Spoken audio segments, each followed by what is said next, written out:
cold. A million stories yet to be told. Bombers bringing the heat to the screen, Woo!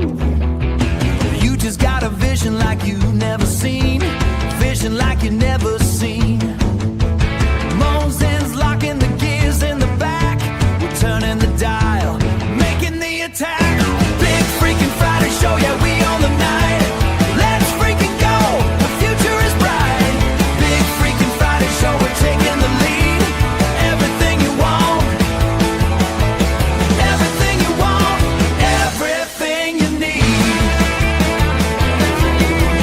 Clock on the wall is ticking to 10. We're doing it all and then doing it again. I own this show, yeah, it's mine to keep. Wake up the rivals, wake up from the sleep. Big freaking Friday show, yeah, we own the night. Let's freaking go, the future is bright. Big freaking Friday show, we're taking the lead. Everything you want, everything you want, everything you need. Let's freaking go and moan on the mic. Big freaking Friday show, let's freaking go.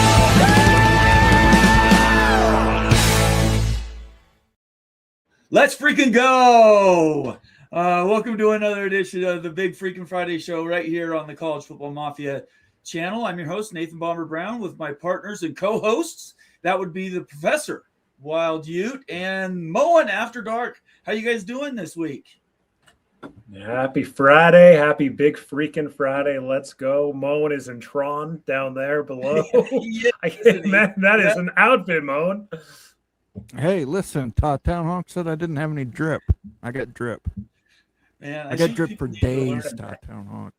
Yeah, all I know is people need to learn. You challenge Moen, he's not going to walk away from you. So there wasn't a counter bet on there, was there, Moen? It's not like he said if you did one thing, you'd had to do another. No, I just listened. He said I wasn't putting enough effort into the drip, and I said drip, Okay. drip, drip. I Now love watch those me glasses. sip. Those glasses are sick. Yeah. It's like Very you're at the sick. EDM concert in Darude in 2004 or something like that. Anyways, It's actually where I picked Frankfurt, these up. Germany. Yeah, was it? Okay. All right. Thanks for everybody being here tonight. We had another massive off-season week, but we are coming down on the final countdowns for the week ending in August for college football, which I don't think the three of us would mind turning the page on news and start doing previews. Our previews starting next week, Moen, is that what we're planning on doing? Hey, with the way things are going, I don't plan anything anymore in college football. Okay. It changes by the hour. I'm just talking previews, man. All right, fine. I guess we'll deal with that when it comes up. When that time does come, whenever that is, we'll go back to our vaunted Discord and we'll have you guys participate in those picks. Certainly, you can get involved. We do picks all season long, and that's where we invite you to share with us. So we'll tune up the Discord that sits in the off season. We don't do much with it, but certainly during the season we have a lot of fun, and so we'll look forward to that. All right, before I get to my headlines and everything else, we always start off the top of the show with initial thoughts as we round down. What is this now? There's only 4 weekends left before we have college football. Ute, what are you thinking about going into this next month? What a wild last few weeks it's been. It's like so busy right now before the season starts. Camps are starting over the next week or two for college football teams. Plus, realignment chatter, rumors, chat. It's amazing right now. PCSA talk. PCSA's dead. What does that mean for expansion? We're not looking at 19 anymore. As you can see in the sign right here, it's 19 plus 5, baby. We're going to 24. We going to 24 like we always knew we were. There's just so much stuff going around with college football talk. Games coming up. It's awesome. I love it. How about you, Moen? Horns down, baby. Horns down. And when is that? What day is that you guys play? When you guys play Texas, what day is that? It's a Saturday night. I don't know what exact Saturday date it is. I thought you would have been sleeping with that date. You go to bed every night looking to that date. That's what I would have thought. But no. I wouldn't remember it in the morning if I did, Nate. Okay. All right. Very good. Let's get to some headlines. Let's do some stuff that is a lot of fun for us because we pick stories that we think you'll be interested in, not necessarily stuff that has been covered wall to wall for the past week. We don't want to bore you. And in that vein, I am going to start right here. That should get both these guys up off their chairs. Let's talk about the late great Kyle Whittingham sitting in what was it, Big Ten Media Days. And this is his quote. I just think a rivalry can be intense and emotional without the hatred factor. I don't think there's any place for that personally. That is garbage coming out of Kyle Whittingham's mouth. That is so BS. He's going against everything he did for 25 years at the University of Utah. And I see Ute nodding up and down. And then I want to get what Moen's thoughts are on that comment. I think hate is all about rivalry. But go ahead, Ute. This is classic Kyle Whittingham. He's going to downplay it. He's not even going to say Ohio State's name for like multiple Team weeks out leading east up. or He's something? not even going to. Yeah. I mean, like Whittingham didn't even acknowledge Bear Bachmeier last year and stuff. He acted like didn't even it was exist. embarrassing. So Whittingham It basically. made him look embarrassing. Whittingham's just going to do this. He's just going to downplay the rivalry and stuff. He's not going to light it up before the game. But you bet when the kid on the Michigan Wolverines, he's going to be ready to go. This is classic Kyle. So if you're a Michigan fan, don't worry. He'll have them revved up and stuff. This is just Kyle Whittingham coach speak. Oh, it's going to be okay. Sorry, I forgot to post the link to that. Go ahead, Moen. Listen, the hatred is personal. You had Sharon Moore jacking his jaw at our fans when they beat us in our stadium. You had them plant a flag in our stadium. You had Brutus Buckeye. I forgot about that. Put an Wow, X that was on rough. their M in their end zone. And while all of them were out there standing to defend the middle, Ohio State was a class act and got up in the stands with their fans and celebrated their win last year. So, sorry, Kyle. You may not want to be part of the hate, but by the time it's over, you will be, because Ryan Day is going to spank your ass for the next few years. And I hope he puts 100 on you. Doesn't this show his naivete? I see this quote, and I got the first thought that came to mind outside of the BYU inference is the fact that I think this is a very naive thing for a guy who's been coaching into his 60s to say. It's like he's coming in and he's bending over, which is the granddaddy of them all conferences, Big Ten.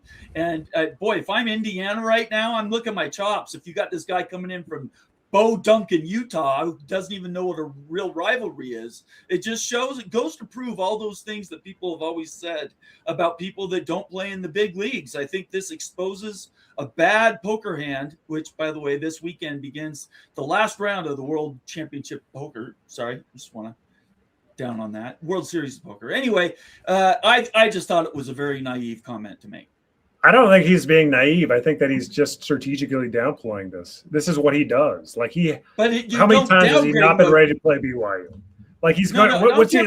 This is Whittingham, right? Like he knows exactly what's going on here with Michigan, Ohio State. Like this is. Is BYU the same as? Is BYU the same as Ohio State though? You can't downplay Ohio State. I mean, Whittingham went to BYU, so he had a ton of. I mean, it was just all kind of feelings and emotions with that game. Okay. I think that he knows exactly what he's doing. He's setting us up. I think it's strategic because this is what he did with the Utes. Okay, all right. Moen, you better watch out. You better watch out, Moen. I'm just telling you, like when Whittingham does that and everything, he's going to be ready. Hell, I mean, as long as Bust Underwood is the quarterback up there, I don't think we have anything to worry about. When they roll into the game at 7-4, I'm sure it'll look real good up in the banners at Michigan Stadium. That's all I'm saying. It's at Ohio Stadium this year. Oh, is it? That's even better. Okay. All right. Very good. I just think there's other smarter ways he could have gone. All right. Let's go to this next headline. Many, and of all the sports reporters that put their heads down and did reporting in this last offseason, covering all the PCSA, all NIL, all CSC, I have to give the offseason award to Ross Dellinger. Don't you guys? I mean, he seems to be living in courtrooms and in at Congress. He's been at schools and conferences. Anyway, Ross Dellinger is my offseason all-star. Conference executives, Notre Dame officials. It's got fact to it, and it's got a commentary to it. Conference executives, Notre Dame officials, lawmakers, and legislative staff have been engrossed in talks this morning about the language. This was overnight.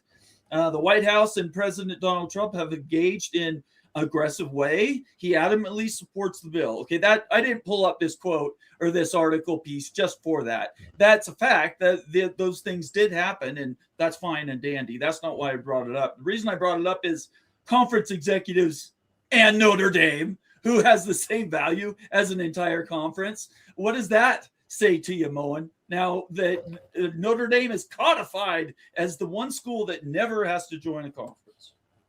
Well, for starters,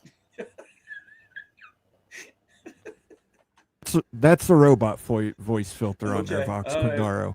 Holy smokes! Listen, nothing has been codified yet, Bomber. Nothing's been codified. I'm just saying, it's right here. Looks to me. Well, it's not. They haven't even did the vote yet. No. So we'll have to wait and see what the vote Not in a comes concrete out. way. Of course, is Notre Dame going to be disenfranchised through the PCSA? Does anybody believe that's going to happen? It hasn't even been negotiated. Well, it's going to depend on when it gets through the House. This bill has to get through the House first. They're going to make their changes and their revisions, and then it's going to go to reconciliation, and it's going to be about who is willing to defend these changes as decisions. And like I said the other night on the members-only stream, if this somehow gets through all this and that 19 cap is there, there's going to be about 15 schools that sue. And it's going to be ruled unconstitutional because it violates the right of free association. I'm not sure I'm being very clear. In this entire PCSA, there's nothing that's disenfranchised and forced Notre Dame to, there's no language to force Notre Dame to join a conference. No, it's been the exact opposite. That 19 So it cap. being the case, then they are, again, they function as a conference themselves. That's my point. Yeah, they want everything catered to them. I agree with you. Okay. What do you think about this? I think Notre Dame is Notre Dame, and they are treated like a conference. Like they're treated in a lot of ways better than the entire other ACC and the Big 12. It's almost like Notre Dame's more powerful in itself than Big 12 and ACC guys. Absolutely. You see this all the time. It's really frustrating, right? Like to see it. PCSA, we've talked about this a lot and everything. Is it going to happen? Is anything going to happen with it? Is it just going to go away? Like right now, what's the odds, guys, the PCSA gets anything done, it actually exists, or just gets wiped off the face of the earth? Moen, is it too early in the show to do a poll? Let's see what people are feeling on a Friday. We got roughly 70 people watching on YouTube, another 30 or so on X. If you could give us an idea of everybody, go to the poll. And what do you think? Does the PCSA, who we've largely been against here, I definitely have been against since it was even announced. I never gave it a shot in hell. They are, you can't say they're not trying, but pass, fail. If it doesn't make it to a vote by August 7th, when they leave for vacation. Friday. Yeah, so if it doesn't happen before then there's no way it can get to a vote before September. So yeah, so let us know what you guys think. Vote in the poll. Does the PCSA go, yes or no? I'd really be interested to see if opinions have changed now that we've come through so many revisions. I think that's a big deal. Okay, while that is running, we'll move to our next item up for bid. Let me mark this because this is my own post and I felt pretty proud of myself. This is a reply, and I'm going to do the reply. No, I'm going to do the post first and then I'll do my own reply. This was from Mike Lewis Senators Cruz and Cantwell should just walk away from this deal. Power 4 NCAA has been pleading for nearly 7 years to obtain congressional legislation as a solution. That I wouldn't even say pleading, that's being kind. They've been begging, outright begging for legislation. Now that they have Congress engaged, the micromanaging of this bill by the Big Ten SEC leadership is over the top, as each wants to shape this legislation around what's best for each league and not necessarily for the betterment of college sports. We can tell by the recent leaks that the Senate Commerce Committee staff have reached a breaking point with Big Ten SEC and would be thrilled to let them live in the mess each helped create. My reply, and then I'll go to you with your thoughts on it. An antitrust exemption, and everybody knows this because they know me, is the golden ticket. It is the thing. It's not the overcap spending. It's not even conference realignment. It is the antitrust exemption. Is the golden ticket. All A4 conferences have every right to lobby, but Congress is absolutely has every right to withhold support. This analysis isn't wrong. The Big Ten and the SEC do not have veto power over Congress. Lobbying is one thing, dictating another. So what are your thoughts on that? First, the comment, which I thought was really well explained, and then overall, as we look forward with this deal. Yeah, so you summarize that again, Nate. Exactly. So the antitrust protection here. So we're looking at just so you're not getting sued. Is that basically, let's boil this down to like the most simple form. Yeah. We want protection so we don't get sued anymore and we get lawyers out of the game. Is that kind of what the gist is here? That and like they can roll back. They can roll back rules that have come out in the last several years, NIL, all that stuff could be revaunched basically because you can't sue them for change.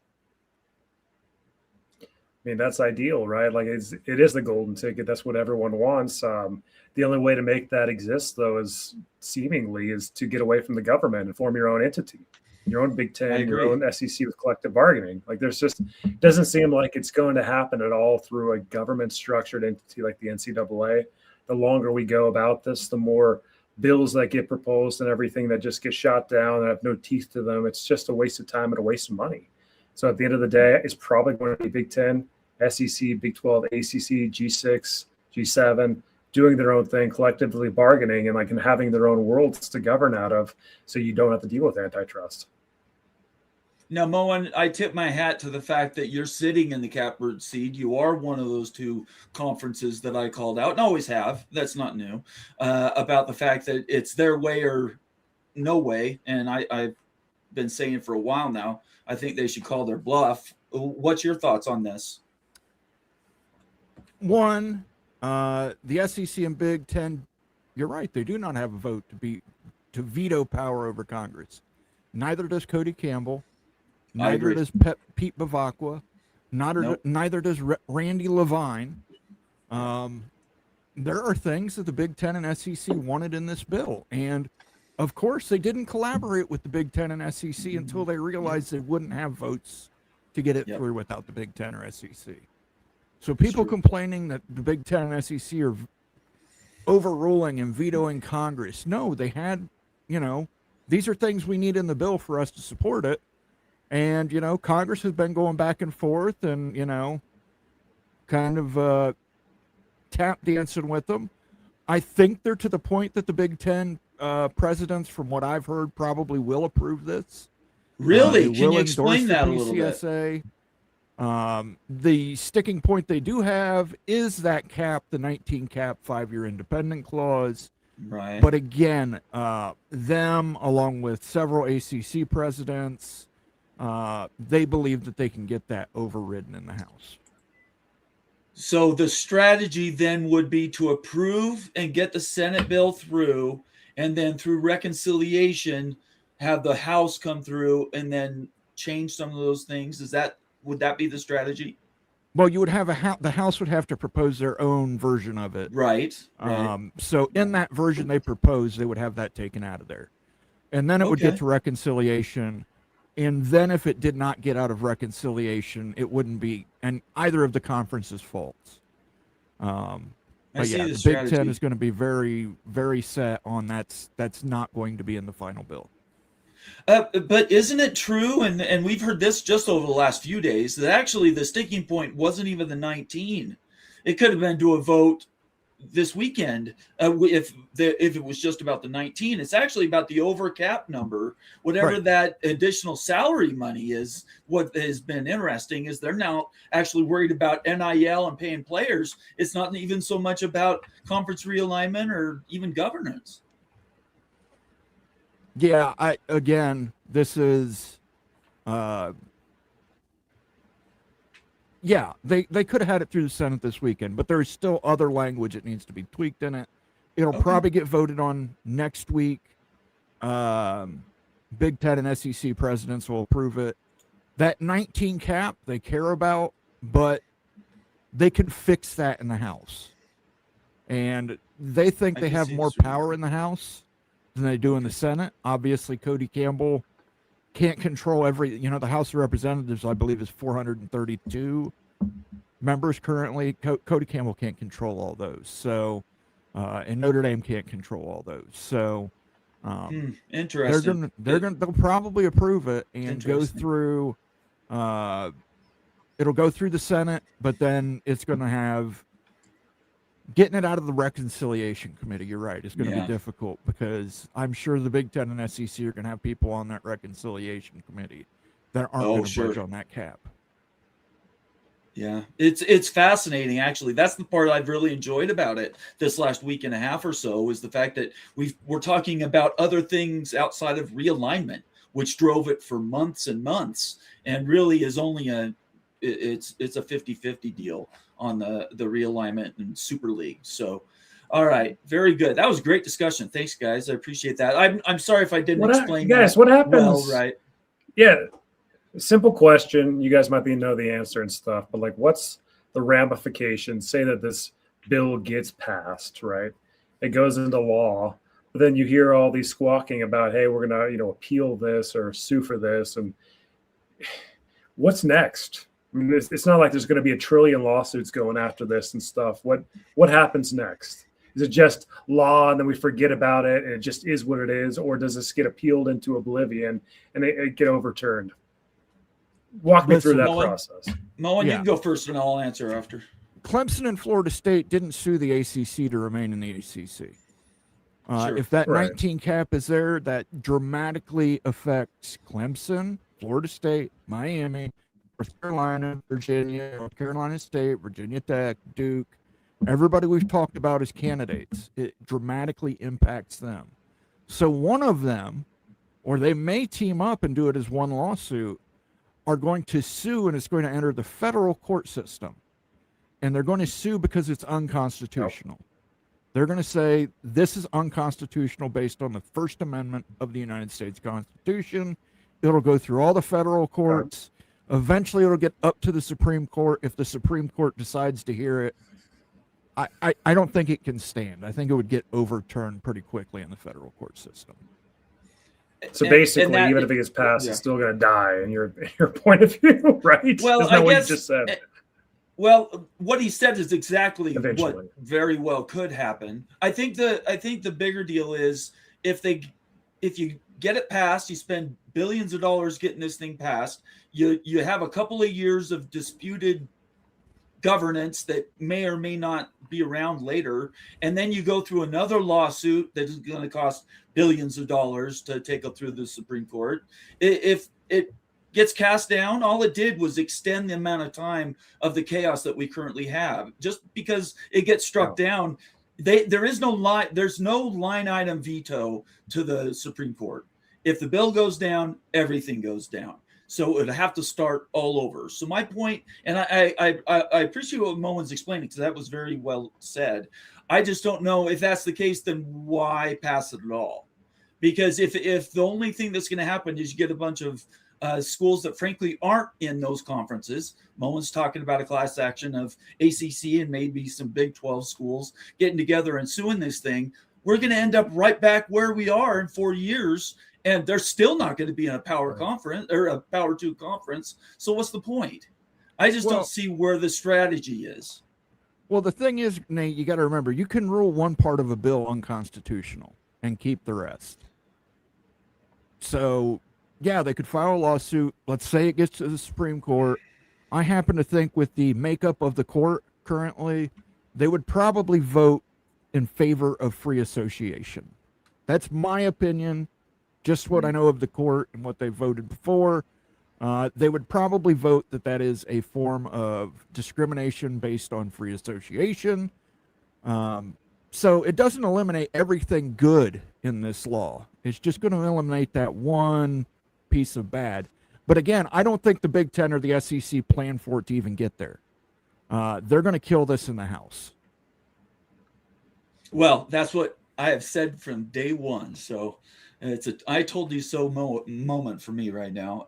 Pete Nakos, and here's the link to this article right there. With the Big Ten and SEC not voting on revisions to the Protect College Sports Act and Senate adjourned for the week, legislation being voted on before August recess looks slim. That's a 0. But the thing that I wanted to pick to here is it says impatience is set in and they're absolutely furious. I think everybody's furious, aren't they?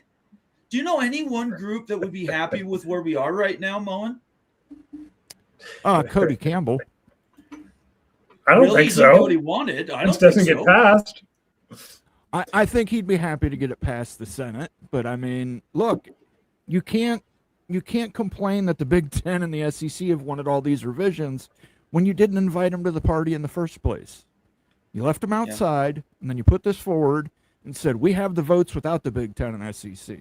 And then you went back and said, oh shit, there's 7 Senate seats up in Big Ten and SEC country. We don't have those votes. We can't get it to 60 because these guys are going to oppose. Then you called the Big Ten and the SEC. So don't complain to me about how the Big Ten and SEC are keep asking for all these revisions. You didn't invite them till it was near the end of its. You didn't invite them till after it passed the Commerce Committee. This is hilarious, guys. This whole thing with like the SEC and the Big Ten lying, like it literally seems perception-wise they think they're bigger than the federal government. I agree. They're bigger than the federal does. government. It's like, hey, screw you guys. We're just not showing up and going to meet your deadlines. And guess what? Yeah. What's the ramifications? Absolutely furious the lawmakers are. So what? So what? What are you going to do about it? Seriously, like the Big Ten and the SEC basically own you right now. What are you going to do about it? This is like such a slap in the face. It's amazing to see it, honestly. It's a complete failure of government in a lot of ways. You can't even get someone to meet a deadline, and you are the federal government. Like that near future that Moen talked about, though, at the end of the day, a lot of that pain is worth it if they can get an antitrust exemption. So that's why, in my opinion, the Big Ten and the SEC could end up turning right around and coming back for the golden ticket because they want that protection over all other things. Because if they can get an antitrust exemption, they can roll everything back. So I think it's an all-in strategy, like playing poker. You're trying to bluff somebody, or you go all in saying, test me. Let's see who wins. So what's the benefit for the SEC and the Big Ten going an antitrust exemption in the NCAA versus breaking away and doing collective bargaining? Why would they even want that? Like, if they could have a choice and they can escape anyway and collective bargain, they can own their own sphere. They want to do that anyway. Is it just a timing thing? Is it just like, hey, we'll just play the system for 3 to 5 years until we form our own infrastructure, right? Then we'll pull away. It seems they can't do it today. They can't do it today. Why not? Why couldn't they? It's going to take a long time to throw these two conferences don't like each other. It's going to take a long time to get anything like that put together. Well, I just got some breaking news for you guys. Per Ross Dellinger, the presidents and chancellors of the Big Ten are likely to approve the measure. Wow. Following additional negotiations that that finished today. Wow. Is that good news, SEC's got a vote later bad tonight. news? Moen, how do you feel about that? You're the one that has the most to lose. Again, I think the House strategy, the Big Ten and the SEC are going to hammer this in the House. They've got so many representatives in the House to hammer this. I would be interested in knowing if Title III has been written yet. Yeah, that would be last nice I heard to it was know. still just a Yeah. title. So Yeah. I'm kind of interested to see what exactly that is. But again, the Big Ten and the SEC, if they got 95% of what they want, they're going to go to the House and try and hammer out that last 5%. And if it doesn't get hammered out, it's not going to get through reconciliation. Big Ten and SEC don't have to play the bad guy. All right. I love that. I love that storyline. That'll be fun to pursue. And then the last thing that we want to circle, that I want to close everything, all the news up with, is about the associated entity and the basically MMR and NIL funding. I'm not going to read this whole thing from Ted Cruz because he is Ted Cruz. But at the end of the line, he's teaching us how finance works. I don't know, Ute, did you Did you read this post from Ted Cruz? We could quickly run through it if you want. You're going to laugh. There's confusion about how you're stupid. There's confusion because you're dumb.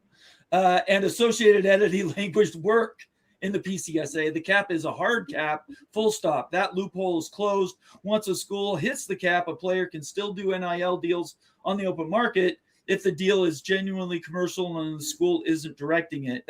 That's the line. Some commissioners want more.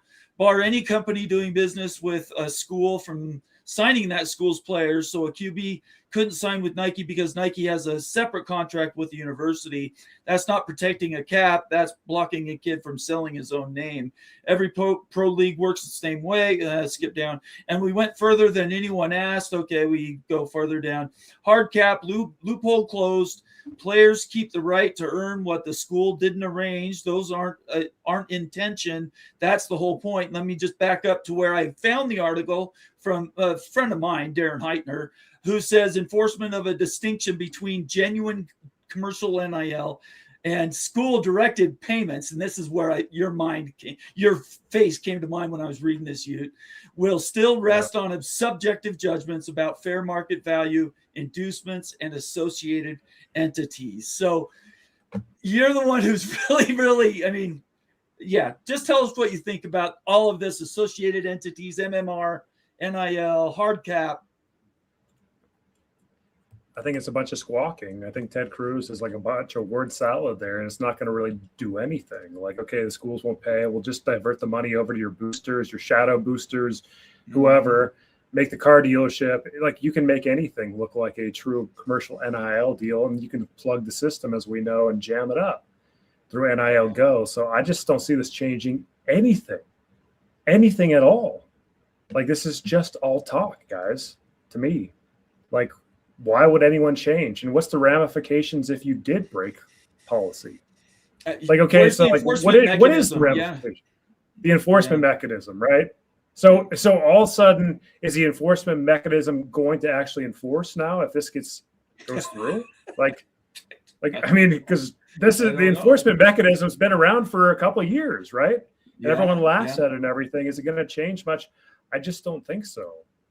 Given where we're at, like, you're basically saying, hey, we've been at $40-50 million rosters from some schools, and this implies that you'd have a $21 to $22 million cap, then commercial NIL deals for a college football player. In reality, you shouldn't ever fund more than $5 million for your whole roster in true commercial NIL deals. That's the reality. Patrick Mahomes doesn't even get massive NIL deals outside, really. Like, seriously, guys. Like, the stuff that's been going on here is black market crap. It's going to still continue. It's not going to change at all. I like that. So I think it's a bunch of word salad. Moen, what did you think about both Ted Cruz and Darren Heitner? Yeah, when you close the loophole, you open two new loopholes. So, I mean, if anybody thinks that this is,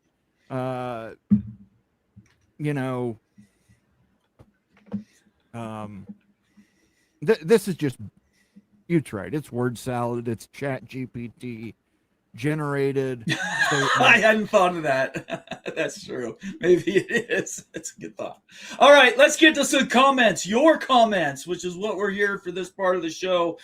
We do our super comments, and we do our new member chats, and then we move along to everybody else. So Evil Badger Ryan Willie starts off the show with a $5 super chat. Also, a member of the OG part of the College Football Mafia family. I said that wrong, but everybody knows what I mean. I was shocked.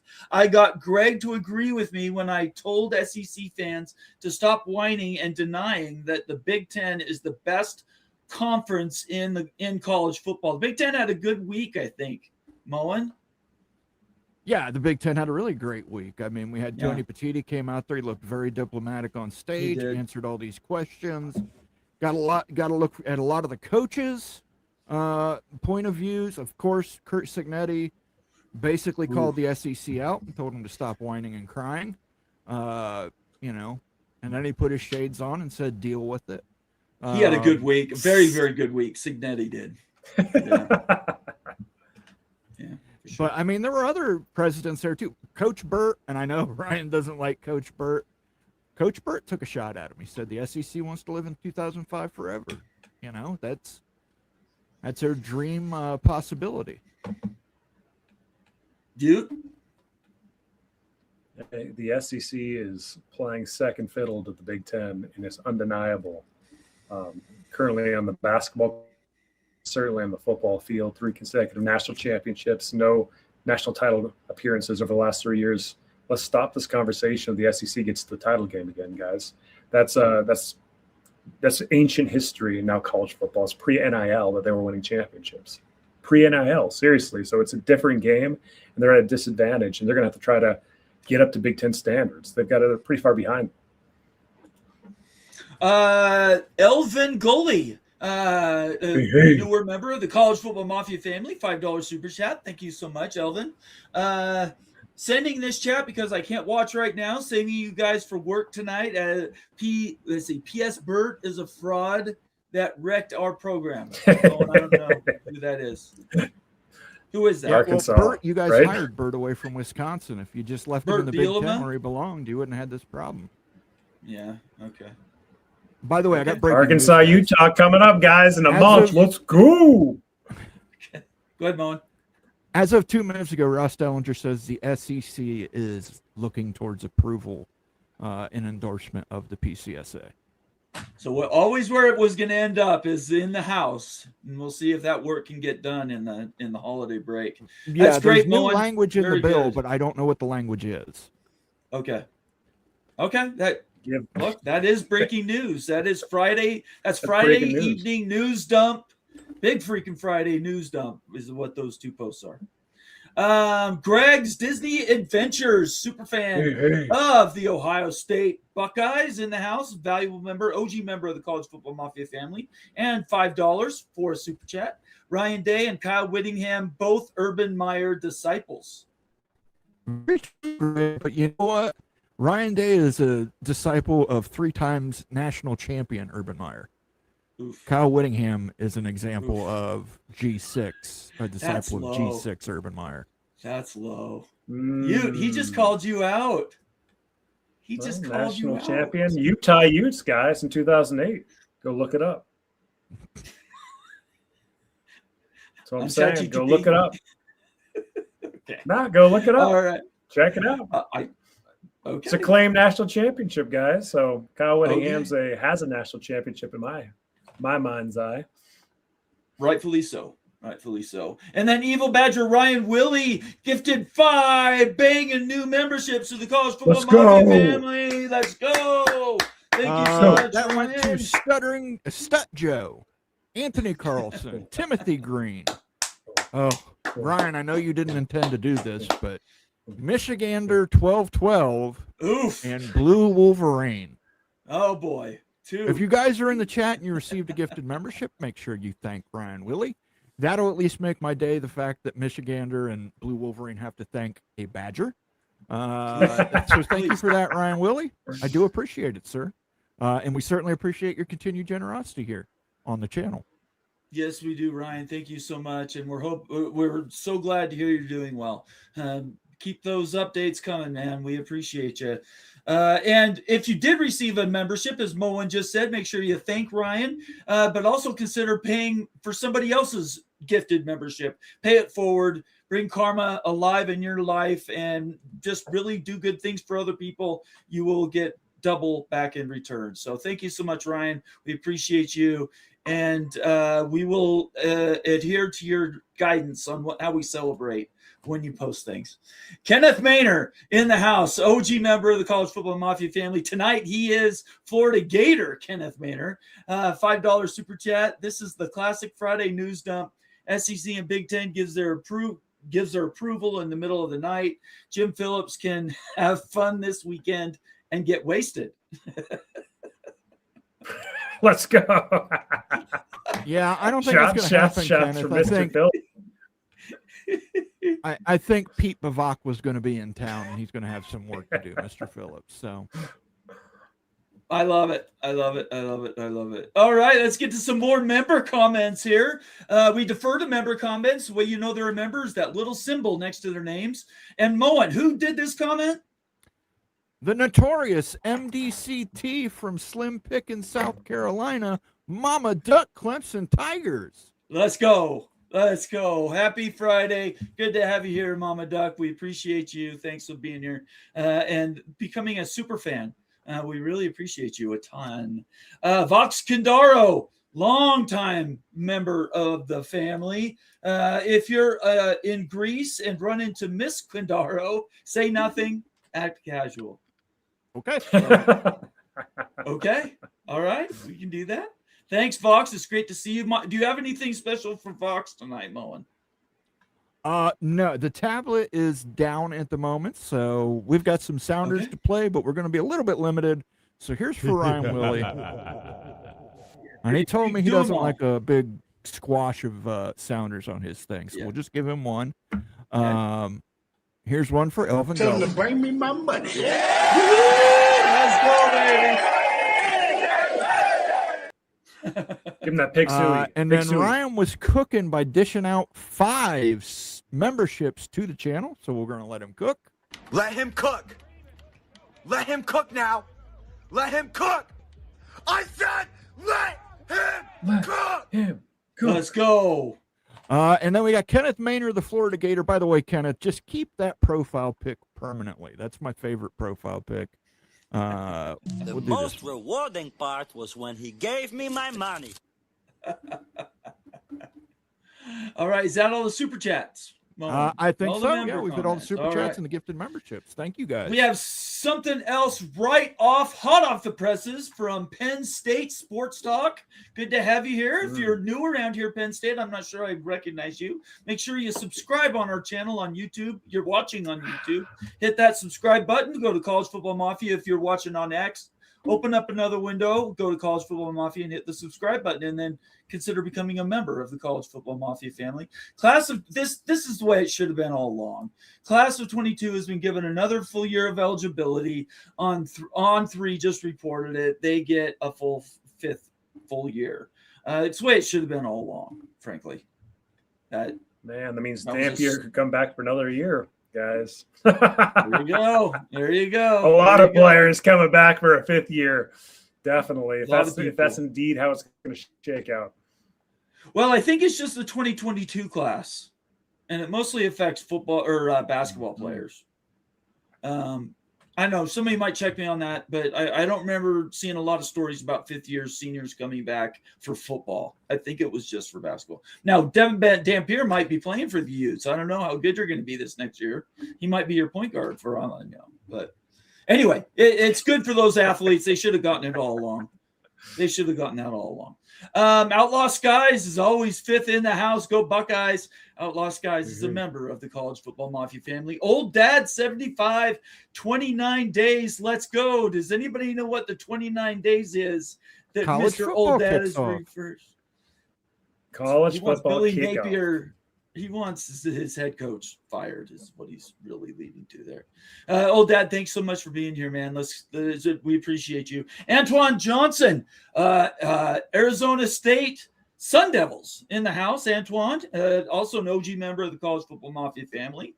The Big 12 should have announced they got $1 million a year for the new co-branding logo instead of announcing its jersey patch deal. Only BYU, KU, and Oklahoma State have announced jersey patch deals so far. I heard yesterday that number starts with a 5 at BYU from Entrada. It's a data analytics company. I don't know what Utah. Do you have any idea if what Utah's got on the back burner for patches?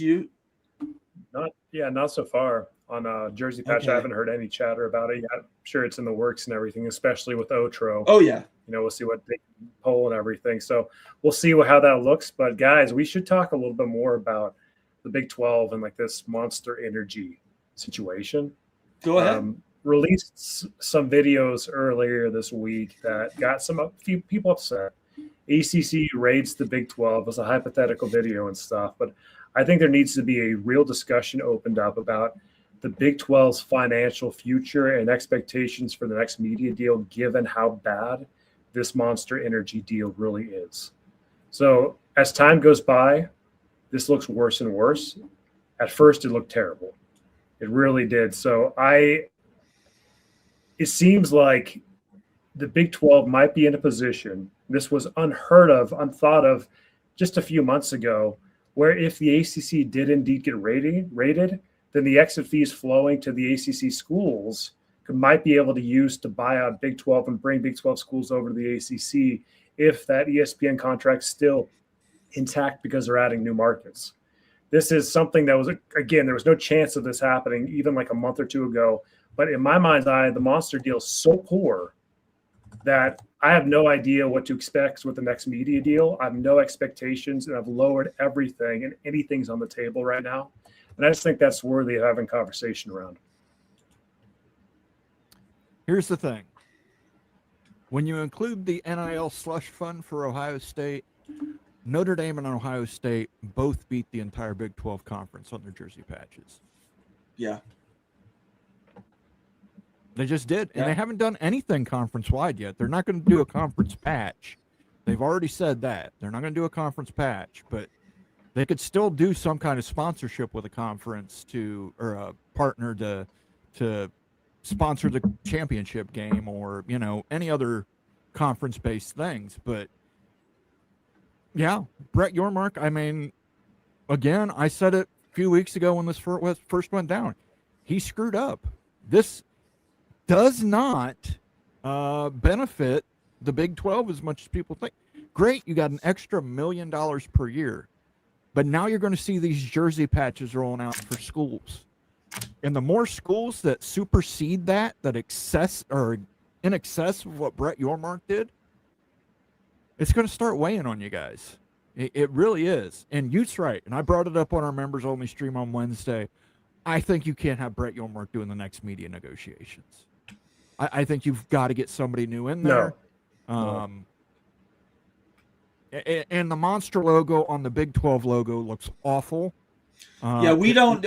I haven't seen any. I looked that up 3 ways to Sunday. I could not find an actually confirmed. The picture that's floating around, I think, is AI. I don't think it's real. Well, the court one, the basketball court one.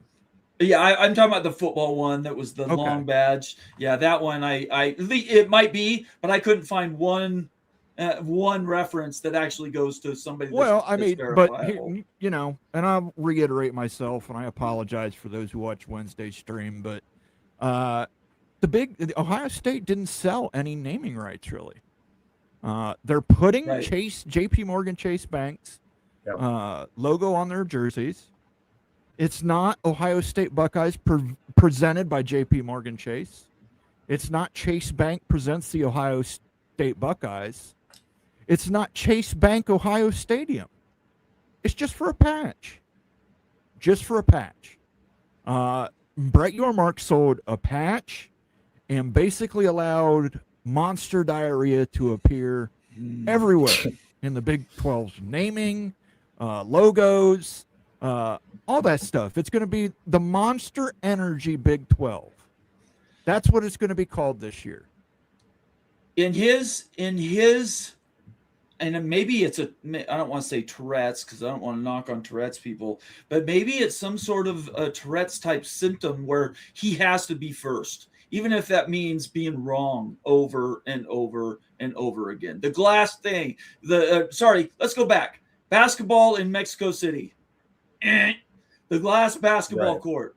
The patch. I don't even care about the value of the patch necessarily. Nobody else is doing them. So why do a conference-wide patch if nobody else is doing it? Makes you look like you're working a yard sale. And that's just 3 or 4 of the problems that he's had, and he's done them over and over and over again. So, yeah, I don't know who would do better. I'm not saying I know the answer to that, but his anxiousness to always be the first one to do something, it's really killing the conference. Yeah, I think it worked, right? Like, go ahead, Mo. No, I was going to say, I think Brett Yormark needs to learn that the only thing you want to be first at is a gangbang. Doing this for every media deal, all these things, he's going to be the first to do it. Well, he's going to be the first to fail at it. And that was shown with the glass court. That was shown with Mexico City. The Big Ten got the richest media deal last time because they weren't first. They let the SEC go first. And the SEC went first, and then the Big Ten said, you have to top this. And there's one more biggie that I always leave for last, and that is he voted against 4422. Yes. He voted against 4422, and that by itself disenfranchised and may eventually, we look back at, killed the Big 12 Conference. And who said it first? I was 1.0001. You was 1.0015. We were right behind each other saying how stupid that was. Yeah, that was how stupid that was. Yeah. Remember that conversation a year ago? Like, hey, we're all on equal footings. We can't take a half share because we'll be half the conference. I mean, that deal looks pretty dang good now. We wanted it then. Moan, I think you're right. I think Brett Yormark is not the right guy for the future of the Big 12. If you want to survive and outlast the remnant of the ACC, you have to get another guy that's just a better deal maker. Brett Yormark will make any deal. He likes any deal, even if it's not for the right price. And he takes bad deals. And this monster deal, I don't care what anybody says. I don't care that there's branding, Big 12 logos in China or in India and stuff. This was a debacle, guys. And you just need to call that out for what it is and stuff. And it's an embarrassment. I'm not like the ACC is going to do a deal eventually and stuff. It's probably going to be higher dollar and everything. I'm sure it's going to be higher dollar given who's in that conference right now. But it was just it's an ugly perception thing, especially with Notre Dame and Ohio State making as much as a whole conference. That's your whole conference. It's hard. It's difficult to digest that one. By the way, breaking news. Okay. The Big Ten presidents and chancellors have voted to endorse the Protect College Sports Act. So the bill will have the Big Ten's support. The SEC chancellors and presidents are meeting later tonight. I think it was at 10 o'clock they're supposed to meet. So excuse me while I flash the crowd. Very, very Let's go. Let's go. PSU Nitwit in the house. Good to have you here, PSU Nitwit. It's good to see you back in the fold. We've missed you. And I'm glad he's been months now, and we really appreciate seeing him. $20 super chat. Always said from the beginning that an antitrust exemption by Congress was just too valuable to walk away from. Some version will pass. Too many interests are now aligned. Both Pennsylvania senators are a yes vote. Mo, and that brings me to a question. I forgot to circle back on you. You're going to boycott the Ohio State senators if they voted and supported this deal. Now that your conference and school have voted for it, are you going to send them apology letters? I'm not going to send them an apology letter. One, I never boycotted them. What I said is you better be paying attention because all of Ohio is watching you. And John Husted, you were up for re-election this year. Up for election. You never won an election for senator. You're up for election this year. It's in a toss-up state. So you better listen to – you better not be voting against Ohio State's interests. It's – really simple. And, I don't owe him an apology. But I will say F you to Bernie Moreno, who said he was going to vote against it and then voted for it in the Commerce Committee. Against it before he was for it, just like Al Gore. I love that. That was John Kerry. Any Democrat, I would just say. All right, now he's got to get – Bomber's getting political on here. All right, I'm going to give you another few minutes. Let's talk about you wanted to talk about brand valuations again. This comes up about once or twice every year, and this is where you excel, so I will let him go. All right, pulling it up right here. Okay, so really interesting content posted this week by The Athletic, ranking the most valuable college football programs entering 2026 season. So brand new, just came out a few days ago. Really interesting to see how they value schools, what brand values are associated with the football programs of each school. They break it out in an overall list, and they break it out by conference. And some of these valuations are pretty insane.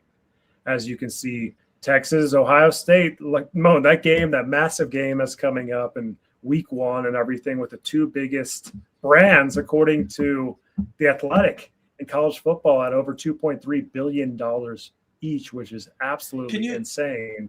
Before you go down a little further, could you scroll up where it says these are estimates?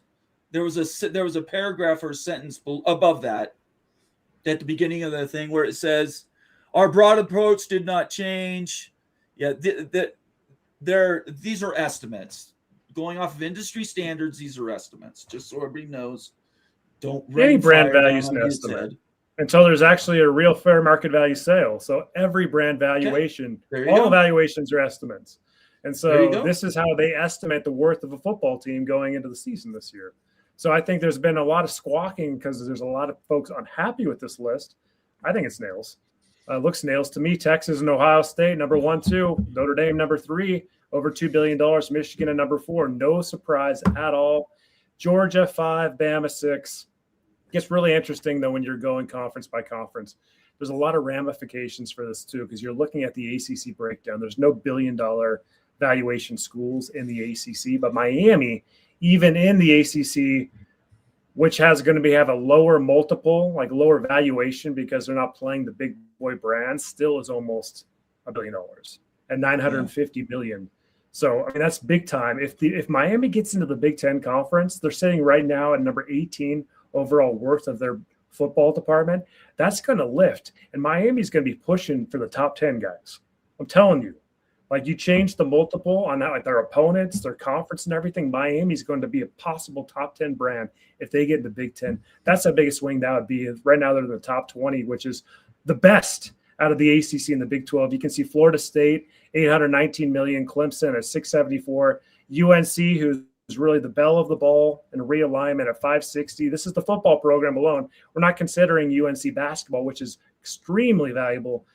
Virginia Tech, a little bit lower than you anticipate. NC State, and likewise.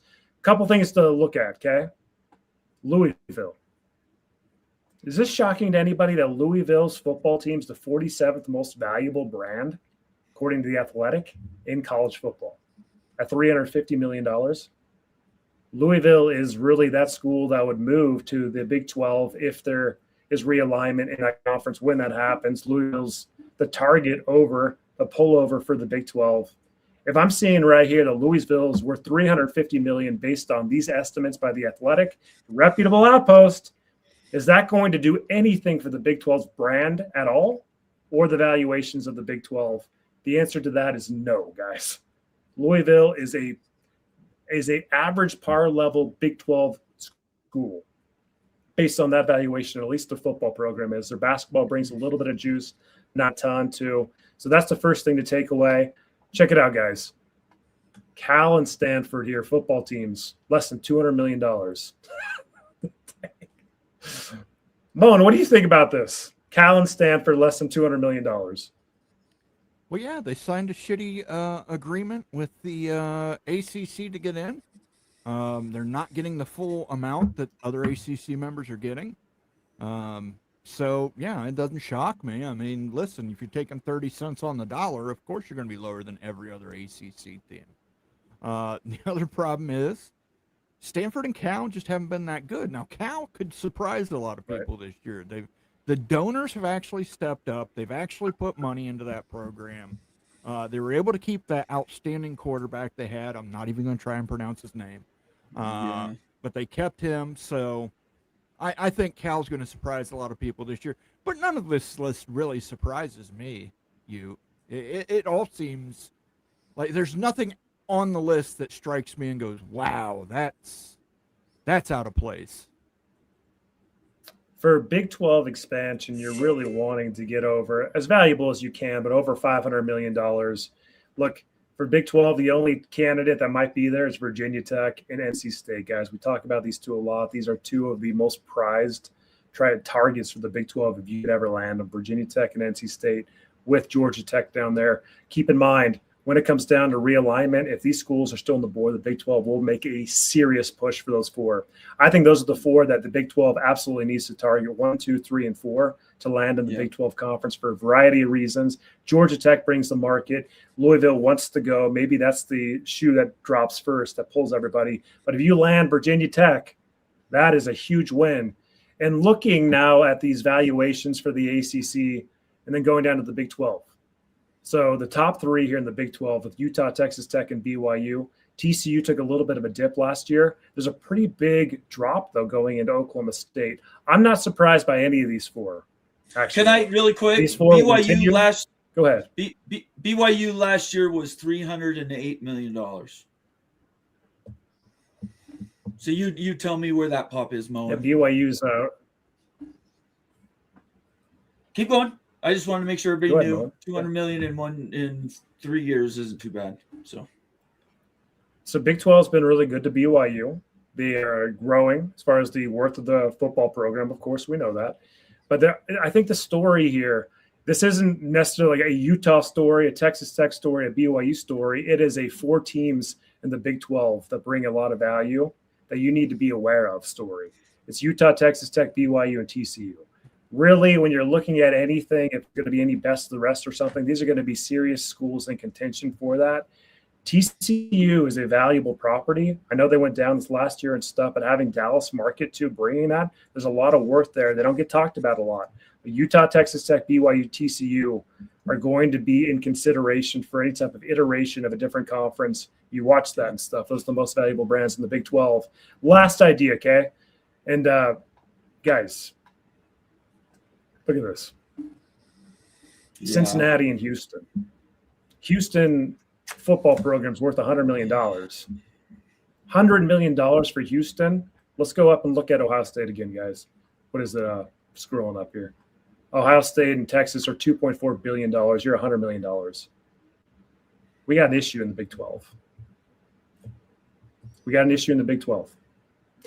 We got some milk suckers in the Big 12. Really? In football, we do. And I think that needs to be called out, talked about, because Monster Energy deal just gave you $20 million for a conference-wide deal. Why? Why is it $20 million? Oh, is it just the markets, this and that? Maybe it's schools pulling that down. And so looking at future iterations of conference, you got to ask questions. And you might need to change and shuffle things up in the future too. So those are the big takeaways. Wanted to highlight. Well done.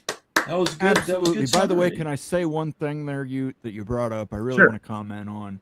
If the Big 12 gets these 4 ACC schools, Virginia Tech, North Carolina State, Georgia Tech, Louisville, what if those 4 schools get the best of the Big 12 schools and form their new conference? You bet that could happen, Moan. But I don't think if we look back at the valuations, the low end of the ACC is also really low. I agree. You cannot. I agree, but you could You got to break away and start something else, right? You could pull 12 teams between the two. Yes, get definitely. yourself a decent media deal. Get a Big 12 network, and Yep. There you go. I think that's much more likely to happen than the Big 12 just getting Virginia Tech, Louisville. I agree with you. I've come back to that way of thinking since the ACC media resolution with the lawsuit. I've felt more about the best of the best of the rest, if that's even a thing. But I completely agree. I think it would make much more sense to do something even with a smaller conference, but just with the more valuable brands. I think that's true. Rock is in the house. Good to see you here tonight, Rock and Rant. ACC valuations showing that on the valuation side, it's not just 3 brand conference. So what was that? They went 7 or 8 schools deep. I think he's talking about the top 3. Oh, it is just a 3 brand. We've always said that though. Hey, Rock is right. He knows. Yeah, that's right. Florida State, Clemson, and Yeah. And then while you were doing that, we had PSU Nitwit came in with another $20 super chat. Thank you so much, PSU Nitwit. $20 super chat. Welcome to the ACC West, BYU and Utah. Look, Moen. look, so check it out, guys. Like, I mean, I think that in the past, every time I'd look at these and thought of a best of the rest, it's like, hey, it's going to be a market mix. It's going to be a brand mix and everything. You're trying to mix and match things. Here's the straight up truth. BYU and Utah are valuable enough. They're going to go, both of them. In my point of view, you're not just going to take one. They're too valuable when you're looking at the remaining teams there, that if there's no P2 entryway, then Utah and BYU are going to be included in that. And so whatever that looks like, it's going to happen in my point of view. I didn't always share that, but seeing just the numbers and everything, that's the only thing that makes sense when you're dealing with like, hey, these are top 5 or 6 brands that are left over for sure. They're going to be left over. So we'll see what happens. I think Absolutely. we've always known. Sorry. And we owe PSU Nitwit a couple sounders here. So Go. Your Let's ideas go. are intriguing to me, and I wish to subscribe to your newsletter. That was legitness. Yeah, it was, huh? I was waiting for that drop. Dude, the fuck? I mean, really, the fuck, dude, the fuck. thank you, PSU Nitwit, for those 2 super chats. Thank you. Those are most appreciated. If thank anybody else wants to give a super chat, gift a membership, as Let's several go. people have done tonight, you can click that little cash icon down in the chat window. And I also want to give a huge shout out. I didn't see him in chat tonight, but MBM357, he left a super chat on Sundays, Moen After Dark, to replenish the booze fund. Thank you, MBM357, for Let's that. freaking go. That Let's sounds go. good. That sounds good. I appreciate it. Thank you so much. Well, I'm going to leave side stage. I'm going to side stage left. I'm going to leave Moen and Ute and whoever else, Cast 1000, is going to be joining the show. But I want to thank everybody for another fantastic week. Here we've gone month after month after month through this offseason. August is another just banger for us. Thank you so much for helping us grow. And Moen or Ute, how many new members do we have just in the last 30 days? So thankful for all you guys watching the content, participating and stuff, being part of our community. We love this community. And we've had a ton of new members join and stuff, almost 400 within the last just couple weeks alone. So we appreciate you so much. We love growing this channel. It keeps us excited, energized to give you good stuff. It just pumps us up, guys. And so we're going to keep delivering, and just thank you. Thank you. As far as I go too, and I hope everybody has a great weekend. Stay out of trouble. Moen's got a show Sunday night. I will see everybody back Tuesday night for our call-in show, and I want to thank everybody that participates on all of our shows on a weekly basis. I want you to have a great night. Stay out of trouble. Go Bombers, go Cougs, and we'll say peace out. See you guys later.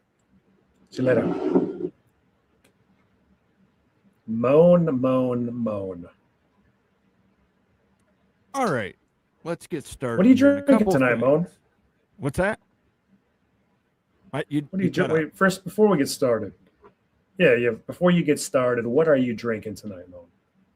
Crown Royal XO. That's my drink of choice now. Hey. What are you drinking? That burnt shoulder monkey?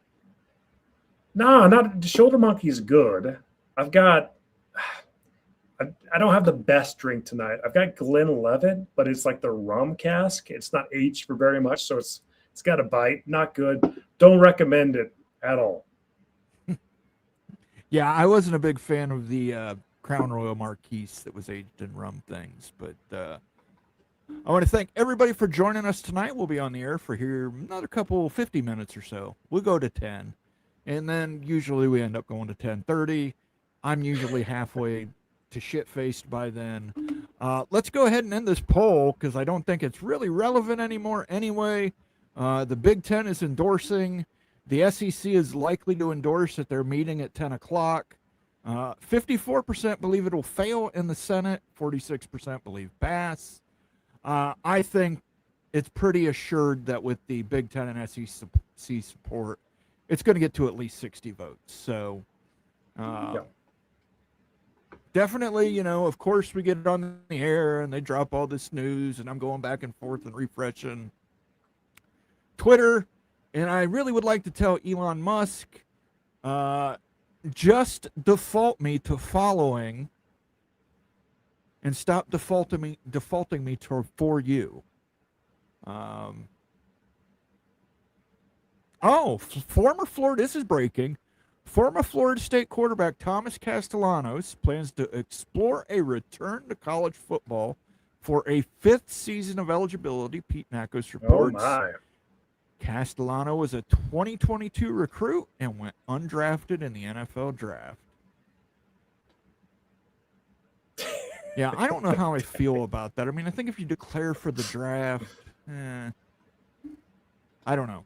But that's breaking news. Thomas Castellano is apparently putting his services out there. I don't know if he's going to return to Florida State or if he has other options he plans to go to out there. He didn't have a very good season at Florida State from what I remember.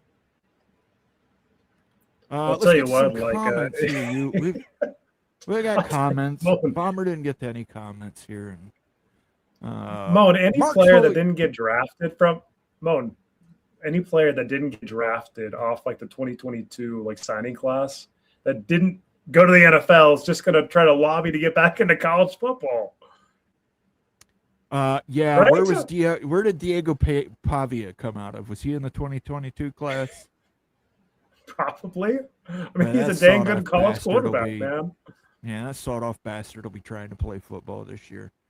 Mark's Holy Grail says, Happy Friday, Bomber, Moan, and Wild You, and CFB Mafia chat, too.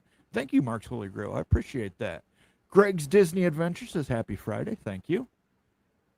Vox Quindaro says, Moan is a national treasure. Please don't say that. I don't want Nicolas Cage to show up at my house and try and kidnap me. But thank you, Vox Quindaro. David Sabinosh says, hello, gentlemen. Hey. Manic reactions with what we have learned is a Bichon freeze on the Maniac. Head. Says 20th. That's, yeah, as Greg says, maniac reactions. Bruce Harris Law, he's here and he says, Boomer. Sooner. MGC Sooner says, hey, y'all. Look at that. 2 Oklahoma guys. Back. Jack Matheson says, Kyle knows what he's doing. Not going to talk shit when he can't back it up yet. Very true. Dellinger, Big Ten presidents moving towards vote to PCSA. Yeah, that was a little earlier in the show. I agree that Big and SEC have no veto power over Congress. Last I checked, nobody voted for Greg Sankey or Silent Tony or Cody Campbell or Randy Levine or Pete Bavacqua or Jim Phillips or Brett Yormark. Just saying, y'all. Ryan Willie with the evil Badger 72 super chat. Do you think the SEC and Big will regret their support? I think this listen, as a wise man once said, you can't always get what you want, but if you try, sometimes you get what you need. I think the Big Ten and the SEC are going to hammer this in the House. You've got a lot more representatives from Big Ten and SEC states than you do senators from Big Ten and SEC states. So you're going to get a lot of lobbying effort put on them to remove that clause, if that clause still exists. By the way, we don't know the final language. None of us know the final language yet. That could be out of there. It hasn't been reported it's out of there, but it could be out of there, Ryan. But yeah, I think they have a good idea that they're going to get it quashed in the House. And I think they've got enough people probably on that reconciliation committee that they can just kill it. And reconciliation, and then the Big Ten and the SEC don't have to be the bad guys. And if it does somehow get to reconciliation with a cap of 19 and 5-year independence, it's unconstitutional. It violates the First Amendment of the Constitution. Florida, Miami, Clemson, or Florida State, Miami, Clemson are all going to file lawsuits. Everybody's going to file lawsuits. And then the Big Ten will say, well, hey, we have nothing to do with their lawsuits. And, we're not the bad guy. So, I don't know. We shall see. Again, I need to see the final language of the bill. And I need to see if they put anything in Section 3 yet. Because it's going to be crazy to me if Section 3 just hits the House floor with no text in it. So, Moan, are you afraid that there's going to be a 19 school cap? Again, I'm not super. Well, one, I'm in the Big Ten, so I have nothing to be afraid of, you know. But again, I think at the very least they get this up to 20 in the House, which would make both the Big Ten and SEC happy, because I think the Big Ten would take Miami and Notre Dame, and I think the SEC would get a team out of Virginia, a team out of North Carolina, Florida State, and Clemson. And like I told Rock the other night, I think if it gets to 20, the SEC takes 4 schools, including 2 of the biggest brands out of the ACC. It's destabilized. Notre Dame cannot continue to operate within the ACC. So you think it goes up to a 20 cap? So moves up by 1. Maybe that was the negotiation. And so Big Ten can get 2 more and the SEC gets 4, right? I think I think in the House that gets pulled out completely. I just don't think that has it, and I think everybody would agree here. That doesn't have any point in the bill. That is only in the bill to placate Notre Dame. Only reason that's in the bill, and Notre Dame is one school, just one school, versus conferences with 18 and 16 members. So, you know, again, how long are people going to grab ankle for Notre Dame? We know Jim Phillips will. Jim Phillips can't wait. Jim Phillips has got industrial-sized Vaseline jar on his desk just for when Pete Bavacqua shows up at the school. He still has some left over from Jack Swarbrick. He hasn't had to refill it yet. But, yeah, he's got an industrial-sized jar on his desk. So, Moan, do you mind if we just go through an exercise given these really like developments, okay? Like, yeah, as long as it's an exercise, I don't have to do anything. I'm cool with it. All you got to do is just opine your thoughts here, okay? So we're pulling up this valuation list again, and I want to apply it to the PCSA, the 19 school cap, and the 20 school cap to see who is in and who's out. And really what I'm interested in exploring is like who remains in the ACC to see who you can blend that with in the Big 12. If indeed realignment stops at 20, which Moan nor I really believe is actually going to happen at the end of the day. But I just think that would be fun to actually take a look at this, okay? Let's see what we're looking at for like a best of the rest, or with a Big 12, perhaps an ACC raid. All right, so we're looking here at the ACC, okay? So let's play a game here, Moan. You are Big 10 and I'm the SEC. You get 2 selections. You're at 18 schools. Who are you taking if you can only get 2 more schools and Notre Dame is on the board? What schools are you taking? Again, like I said earlier, it's only good to be first if it's a gangbang. You go first, you. Okay, so I'm the SEC. You're the Big 10, and I'm at 16 schools right now, and we're saying the hypothetical cap's at 20. Yeah, you're in the SEC. I'm in the Big 10. Yeah, I'm SEC. You're Big 10. Okay. Okay. So all right, you take your 4 first. Okay, my first selection here would be North Carolina. Okay. Who do you take? I take Miami. But one, again, I want you to take all 4 of your schools first. Okay. Well, it's going to be these 3, and then we're going to look down and say, do we go and take Virginia with it? Do we grab Virginia Tech? I think that you still go and swoop and grab Virginia in addition. There's the 4 right there. Yeah, and at that point, now that you've picked 4, I will say the ACC is pretty thoroughly destabilized. You took the biggest school in North Carolina. You took the flagship in Virginia. You took 2 of their biggest brands in Florida State and Clemson. Notre Dame is going to have to be looking real hard here and decide if they want to stay in an ACC that does not have those 4 schools. And with the Big 10, I'm taking Miami at number 19. And then I'm giving Notre Dame an ultimatum. It's join or die. You know, to quote the Revolutionary War term, join or die. And if Notre Dame chooses not to join at that point, I think you have to look out there and see who's available. I think you would take Duke out of the North Carolina market. Okay, so Duke. So you're looking. Would you take Duke over Stanford? Actually, I would. Well, one, again, I don't think Stanford wants to give up the Ivy public library system. I really Right. don't think they do. Duke has shown a willingness to do it with all their pitches to the Big Ten. They're ready, willing, and able to join the Big Ten Academic Alliance. So Stanford said no once. I'm not going to let them say no to me again. I would take Duke. So in that situation, you're looking at these four properties on the board still for the ACC. Virginia Tech, if they don't, like, Virginia's going to get in over Virginia Tech if the SEC has its say. They want Virginia.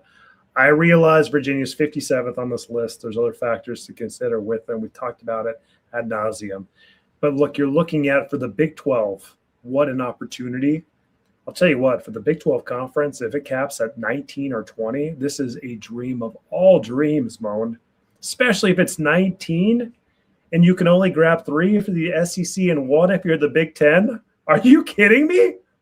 Seriously, are you kidding me? Because then look at some of these schools that would be available. Seriously, if the Big 10 could only get one more school, it's going to be Notre Dame. They're going to hold out for Notre Dame. The SEC, if you're looking at 19 cap instead of 20, you can only go 3 schools.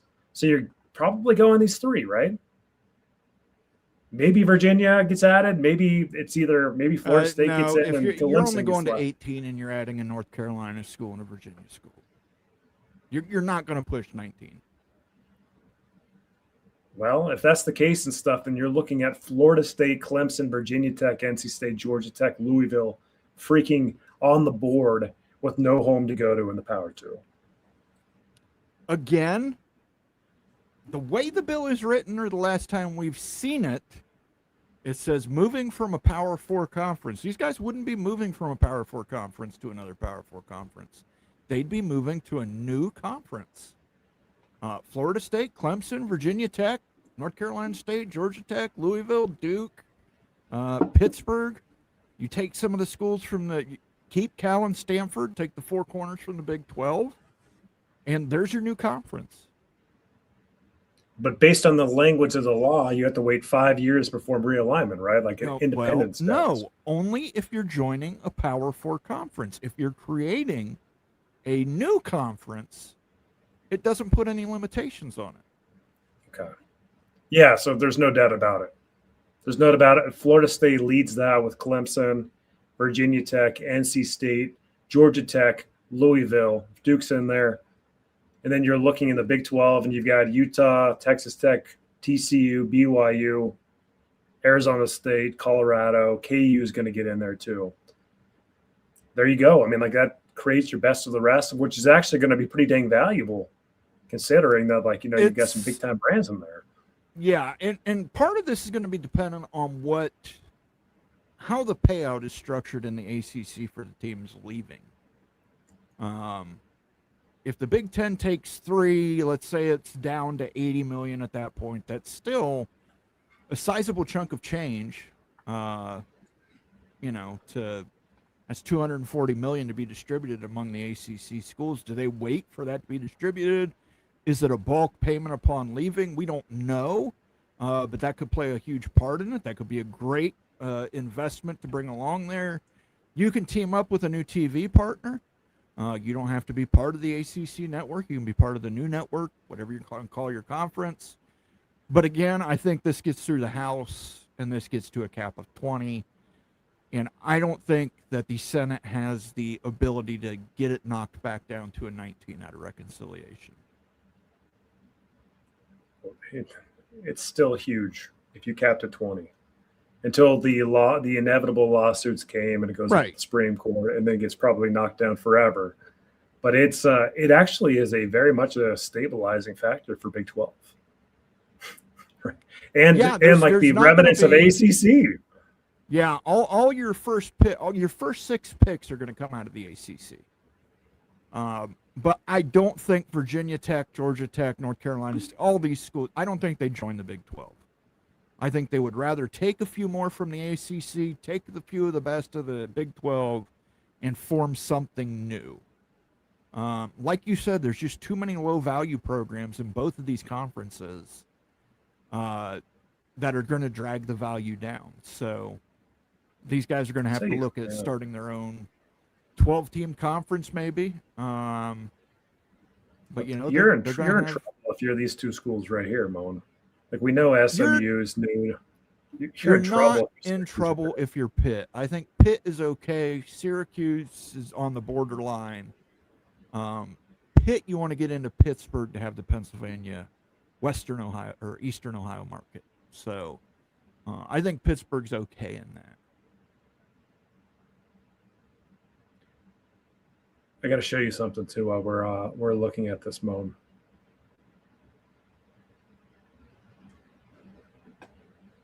Have you seen some of these values in the Big Ten Conference? And this is for football only valuation. Yeah, I mean, look, $314 million for Rutgers, and it's what, the lowest rated?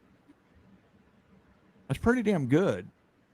I mean, think about the multiple you get for being in the Big Ten.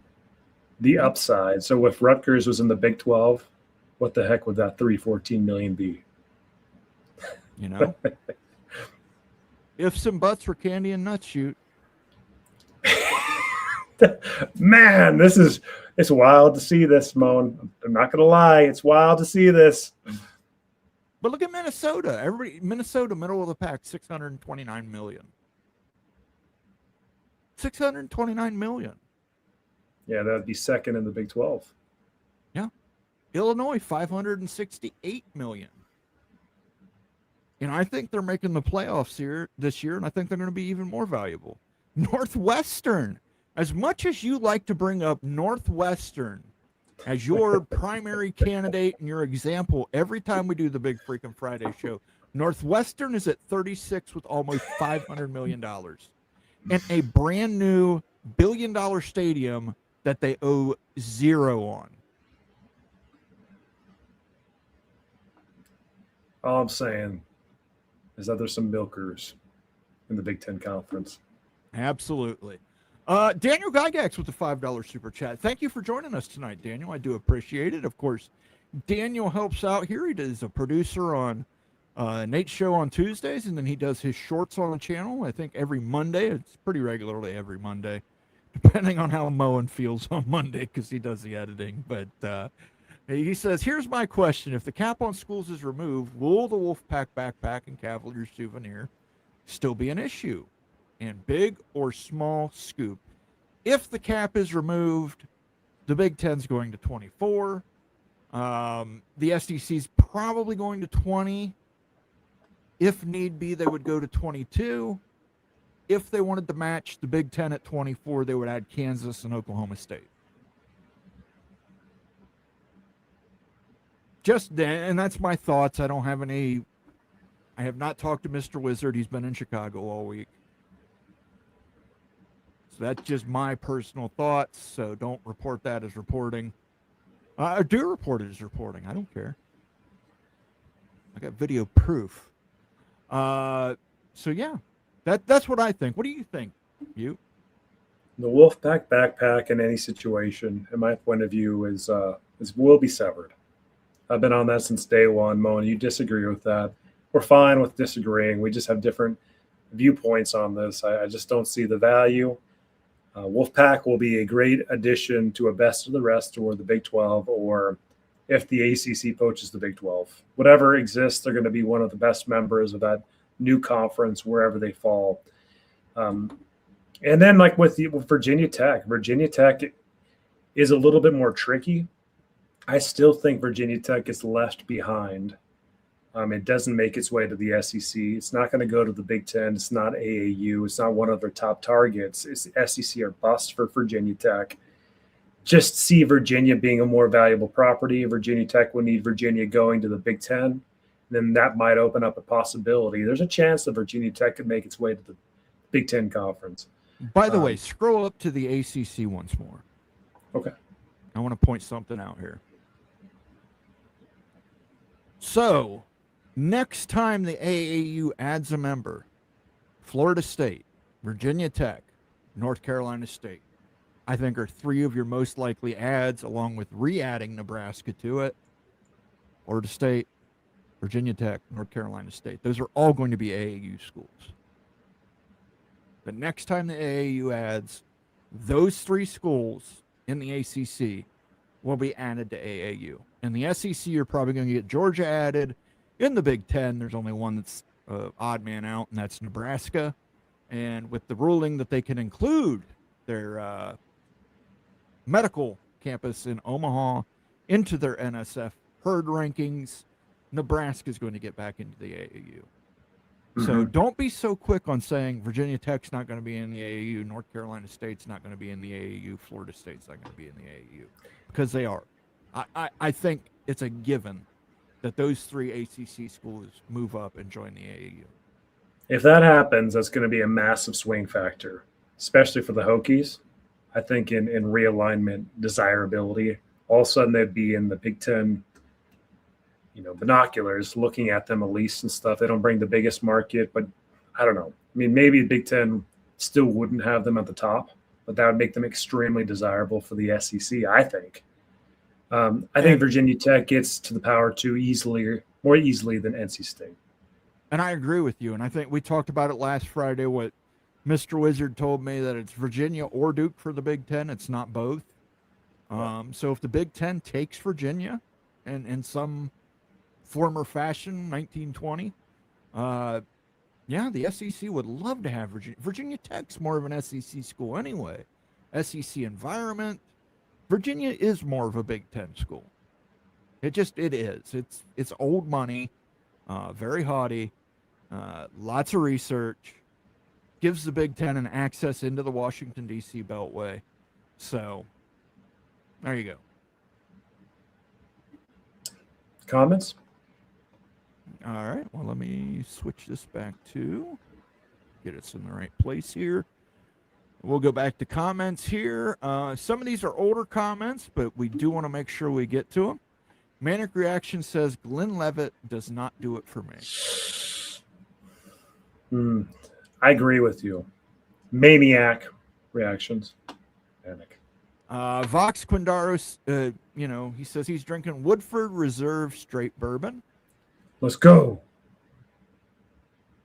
Not a big bourbon guy, but I will drink it from time to time.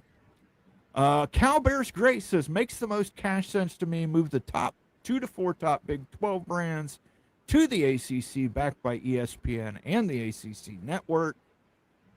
Again, Cal Bears, I hate to disagree with you. I think it makes more sense for those schools to break away and form their own thing. And again, the language in the bill, the last language we saw, says any school moving from a Power 4 to a Power 4. If you're creating a new conference, you do not have to go independent for 5 years. You might want Cal in that, though, or Stanford. You want to bring the California market. Like, you might need to go and get Cal or Stanford, like a best of the rest situation. You want to get KU in that involved. I think Texas Tech's definitely in that for Big 12. And again, I mentioned Utah and BYU, I think, would be in it too. Tom Dubé says it'll be interesting to find out what the horse trading details are to get Senate votes over the 60 needed. I think with the endorsement of the Big Ten and the likely endorsement of the SEC, they have got their 60 votes. I don't think there will be any more horse trading, but definitely the Title III invigorating HBCUs and media, I think that definitely is put in there as a horse trade for the Congressional Black Caucus in the House. Cal's Bear says realignment is not dead. SEC can easily add 2 ACC schools. Big could add Miami. ACC could then add 2 to 4 Big 12 schools. Fair enough, but again, I think this gets out of the House at 20 or 22. And regardless, the Big Ten and the SEC are going to break that at some point, and it'll go to court, and they'll win because you can't stop free association. Jack Matheson, good to see you, Jack. He says Utah, BYU not having to compete against NFL in their market gets overlooked. Absolutely, big market. We've talked about the Salt Lake City market, the demographics that are there. Certainly, Ute falls in those demographics. Upperly mobile, has some money, would buy a new car on Christmas. That's all things you would do. I wouldn't buy a new car on Christmas. No chance. Skaven yes says Utah is a milk sucker in the big. There are 7 schools in the Big Ten Conference that have lower valuations than Utah. But they're still a milk Plus sucker. Utah would be coming in at 25% probably. Utah ain't Yeah, sucking but that anyone's would still put them in the bottom 50. They'd still be in the bottom 50%, so they would be milk suckers. Milk suckers motive when they take the money, they deliver no ratings, and they take a big time chunk of the money. That's when you're sucking a bunch of milk. Utah would be jumping in and getting an appropriate amount of milk for their payout. Fair. Vox Quindaro says, when viewing a P2 and then a P4 candidate, stop looking at one thing or 3 things. When you get to 9 or 11 serious metrics, then it matters. I like that 9 and 11 are put in there. That's just makes as much sense as 19. Thank you for the comment, though, Vox Quindaro. I'm getting to the bottom of the comments here. Tom Hey, Mon, Dubay I've got something. I got to show you something, okay? Okay, Yeah, go ahead. yeah. Let me share a screen real quick. So, Vox Quindaro. I imagine, like in my mind's eye, tell me if this is who you think Vox Quindaro is right here. No, that guy's way too sophisticated for Vox. I don't know. Every time that I've talked to Vox, I'm getting vibes of this most interesting man on earth. He's an interesting guy, all right, but I don't think he's. Listen, and it's no insult, Vox Quindaro. I think you're just more of a common man than a suave Italian or Spanish, or we don't know what this guy is. Yeah, I think you're just more. I think you're more of a common man than the most interesting man in the world. And to be honest, I don't find him to be the most interesting man in the world. I really don't. Why? He seems just like a rich douchebag. It's like, you wouldn't skydive and run a spy mission and do all that. Most interesting man in the world would. Because the most interesting man in the world probably has tens of millions of dollars and he can afford to do that shit. You know who the most interesting man in the world is for me? Tony Petiti. No. Haku. Read stories on Haku. Haku/Ming, the pro wrestler, biting dudes' noses off in restaurants, literally breaking handcuffs that the police had him in. There's just look up Haku stories, and you'll be amazed. Pulling guys' eyeballs out because they kicked dust on ditch workers in Puerto Rico. It's Haku. Most dangerous man in wrestling, and I think the most interesting man in the world. Couldn't be a nicer guy. I got to meet him one time. Couldn't be a nicer guy. I'm a rich douchebag. ? No. I'm saying this isn't representative of you. One, I don't think you would drink Dos Equis, because Dos Equis is a shit beer. It's not good. Yeah, I agree. It's not good beer. But this guy's cool, man. Vox. Interesting. Cool. This guy is not interesting or cool. Go back and watch those commercials and see all the things it says the most interesting man in the world did. They're not that interesting. Not really.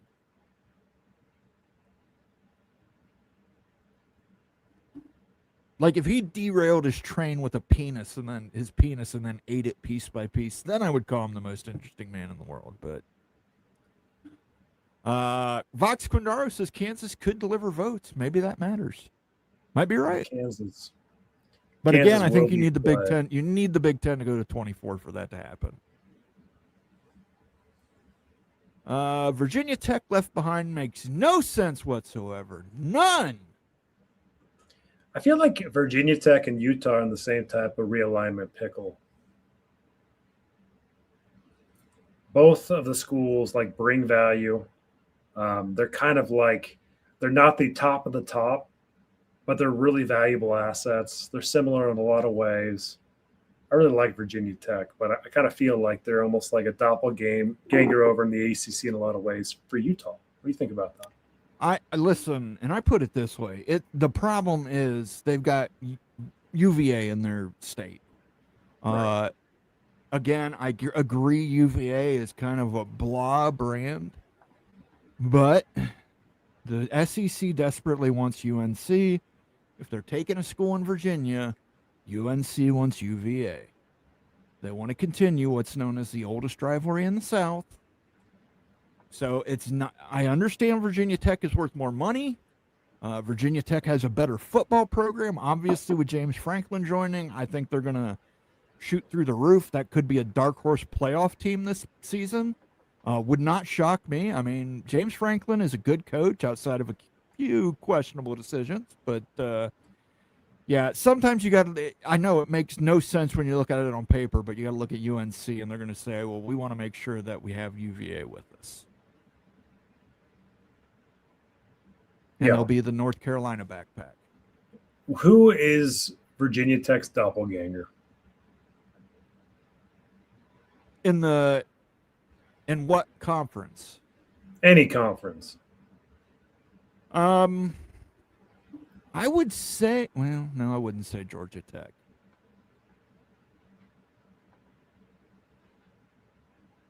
I would say probably, and they're going to hate me for this, I would say probably Purdue in the Big Ten Conference. And let me explain. Both great engineering schools are both going to have the same research output.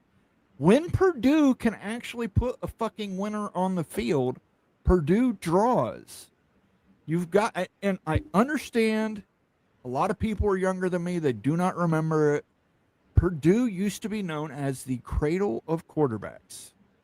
You had 5 or 6 quarterbacks in the NFL that all came from Purdue.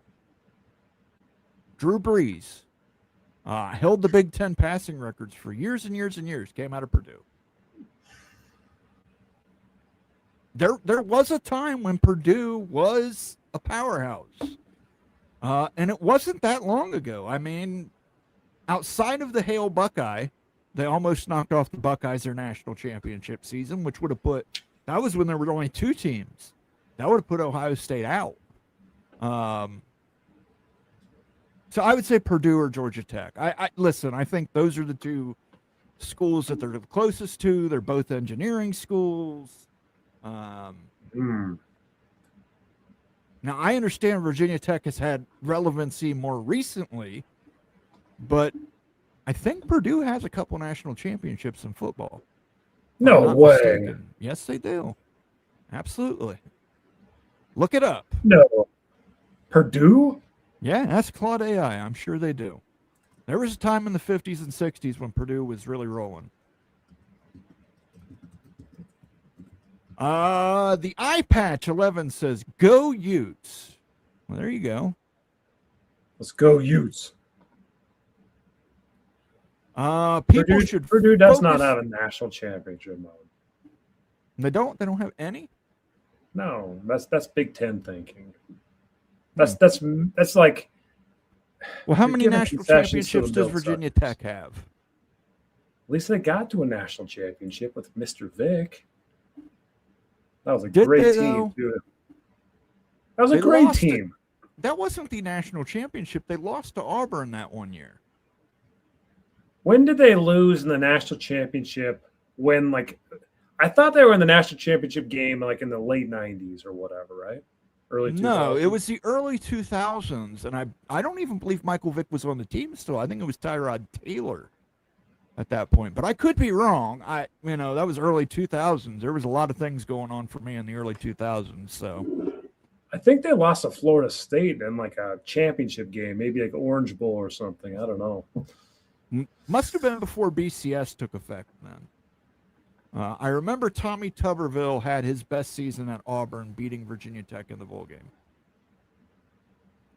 CFB Upstart says they were leading in the 4th quarter, January 2000, in the national championship. Yeah. But they have 0. They're just like Purdue. Tom Dubay says that was back in 2001 territory. Yep. Yeah, I Makes was going to sense. say it must have been real early on in the BCS era.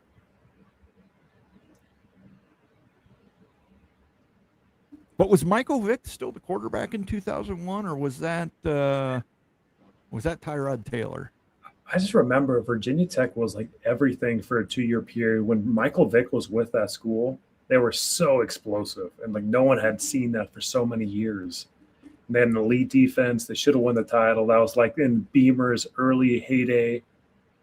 That's what, like, outsiders, Moen, still, that's what they think of Virginia Tech. At least that's what I think of Virginia Tech. I don't think of Virginia Tech as Purdue at all. At all. Purdue or Georgia Tech? I mean, Georgia Tech hasn't been good since the 1930s. Georgia Tech won a national championship in the 1990s, pal. They did in 1990. They split it with Colorado, right? They split it with Colorado, but it's considered a national championship. How did they get a national championship in 1990? They only had one loss. Yeah, they only had one. Who was on that loss. team? Gee, many Christmas. But yeah, they won a national championship. Listen, I'm not trying to insult Virginia Tech fans by saying that. For those of us who are old enough to remember, there used to be good Purdue football teams. I know it's a shocker, but it was only a couple years ago Purdue was in the conference championship game. Moen, I need to issue an apology here to the Georgia Tech football team, okay?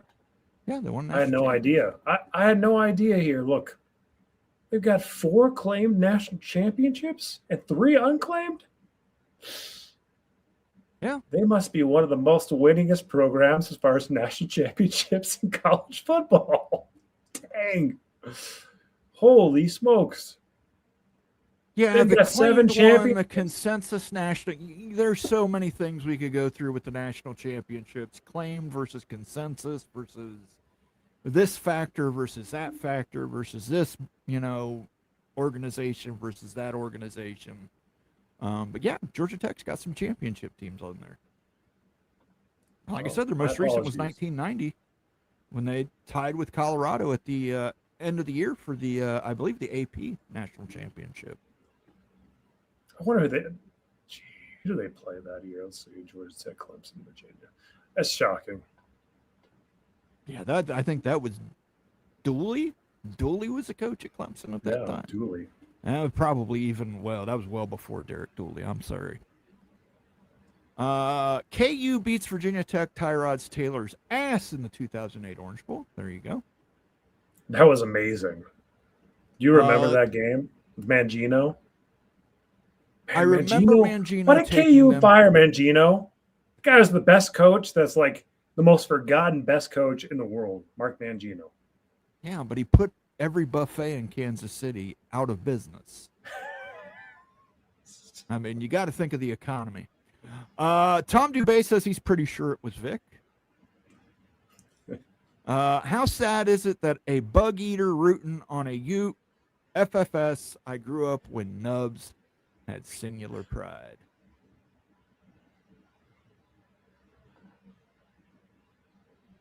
And then CFB Upstart, he says, leading in the fourth quarter, January 2000, in the national championship game. Don't blame it on Y2K. All I'm saying. Look, Virginia Tech and Utah are doppelgangers, Moan. All right, you go ahead and name your 2. Pick one from the Big Ten and pick one from the SEC. For the doppelgangers? I told you the doppelgangers. Utah and Virginia Tech are doppelgangers. Like these legendary Utah and coaches Virginia that Tech built. are not doppelgangers. Come on. What are you talking about, man? Virginia Crazy Tech's fan been in a power bases? conference for the last Are you 70 serious, years. Moan? Are you serious? Utah. When did Utah join the Pac-12? 1800s or something? Yeah, bullshit. It was like 2011. So, I mean, how can you say that somebody who's been in a power conference for 15 years is the equivalent of Virginia Tech? Look at the valuations. Oh, okay. See, I'm not just looking at valuation. I'm looking for a doppelganger. I'm a finance guy here, Moan. I see the world in finance terms here. Are you going doppelgangers in the Big Ten for Virginia Tech? I would say that the doppelganger is Oregon. No way. No, Dude, as far as a brand, Virginia Tech and Oregon, smaller cities, crazy fan bases, loud stadiums, has had football success. Oregon hasn't been good forever. That's the I doppelganger. understand that, but you know, I just don't think it matches up for me. I just don't think it matches up for me. Like in the SEC, it'd be like South Carolina or Ole Miss. No, Yeah, I don't think either of those match up for me either. I would probably say you said Purdue. in the Big Ten, I think their closest is Purdue. In the ACC, I think their closest is Georgia Tech. In the Big 12, I think their closest would probably be Colorado. Colorado, who has won a national championship, can't say they haven't. You know, and they've had 20 years of down seasons, much like the Virginia Tech Hokies have. So, and you know, and they've had an occasional high like Mel Tucker when he was at Colorado, but I would put it on Colorado. Okay. BB Minded says, why would they sue if they agree to the cap? You are also assuming they want to add a bunch of schools beyond 20. Their top target schools are Notre Dame and UNC. That's why they are not fighting the cap as hard. Again, it's not them suing to prevent the cap. They're going to try to get that cap knocked out in the House of Representatives. They're going to take a hard stance on it in reconciliation. The people that would sue would be Clemson, Florida State, Miami. And let's forget about all that stuff. What about the G6 schools? USF? UConn is an independent. They could join somebody, but they need somebody to leave before anybody will take them. Tulane, Memphis. You got a lot of G6 schools that have put a lot of money into their programs because they intend to move up. Putting a cap on it also puts a cap on those schools moving up.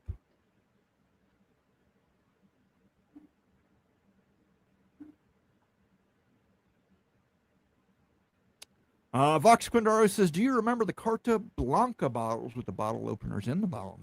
Yes, you do. What? I do. Yeah, I don't remember that at all. It was a glass bottle and it had a bottle opener on the bottom of it. So you would finish with your glass bottle and pop it and open your next Carta Blanca. That's convenient. Vox Quindaro says, I'm understated as fuck. I don't know, Vox. Maybe you are. I'll have to figure out, you know, what kind of stuff you're doing. Mean old Pete Quindaro, we're at that Orange Bowl. I'd explain what happened to Mangino. It started with a bike wreck. Not kidding. So Mark I still Mangino. think it was to prevent the buffets in Kansas City from going out of business. John says, how are we feeling about Utah being stuck in the Big 12? Taking a shot at you. Go ahead and answer. Well, thanks for replying to this on X. Come over to YouTube if you can, John, and stuff, and I will give you a legitimate and honest answer. We've been live streaming for almost 2 hours, and Wild Ute is almost down his Glenlivet. That is no good. Don't buy the Glenlivet rum cascade. Just don't buy that. There's better choices out there for better prices. So, okay, so Utah really loves a lot of things about the Big 12 Conference. Utah loves a lot of schools in the Big 12 Conference. Schools such as Kansas, West Virginia, Colorado, Arizona State, Oklahoma State, Iowa State, Texas Tech, namely. Okay. So Utah is trying to maintain the best relationships with the Big 12 brethren. The question for Utah fans is, though, what is the financial future of the conference given the Monster Energy deal? That is the conversation that all the Big 12 remnants are having right now. So Utah's asking that, what is the future of Utah? Where do you go? obviously any Big 12 school is going to go to the Power 2 if you get a Big 10 or SEC invite. Utah is no different. Of course you go, just like Iowa State, just like Houston, Cincinnati, or whoever got an invite. But the question now is like, do you form a best of the rest? Do you consider maybe going over to the ACC with other Big 12 schools that are really on the higher end of the valuation chain to get a bigger media deal? I think that's a fair question to ask and like to consider. I think the Utes are there. And I think all the Big 12 schools are there. Utah's not alone with that. But Utah wants to establish really good relationships with a lot of the Big 12 schools. And, you know, frankly, I think the Big 12 folks are great. I've got a lot of friends in Big 12 country, like really great people and stuff. And it's just like, hey, can we get the right schools to align together? Thank you for that, John. And like you said, consider coming over and joining us here on YouTube, giving us a like and a subscribe. I think we're less than 500 away from what, 7,000 or 60? Yeah, we're nearing 7,000, man. We're nearing 7,000 people. Why do people even watch us, man? We just riff on here for 2 hours every Friday. God bless you all. I love doing this. Let's see here. Mr. Monkey says, I heard stories about Mangino toilets and towels. Yeah, that's a story about every fat guy. Every fat guy has that story. You got to understand, Ute doesn't understand this. So he's got that confused Utah look on his face. So let me explain. When you get to be of a certain size, you cannot reach to clean yourself after a movement. So you basically take a towel and use it as floss.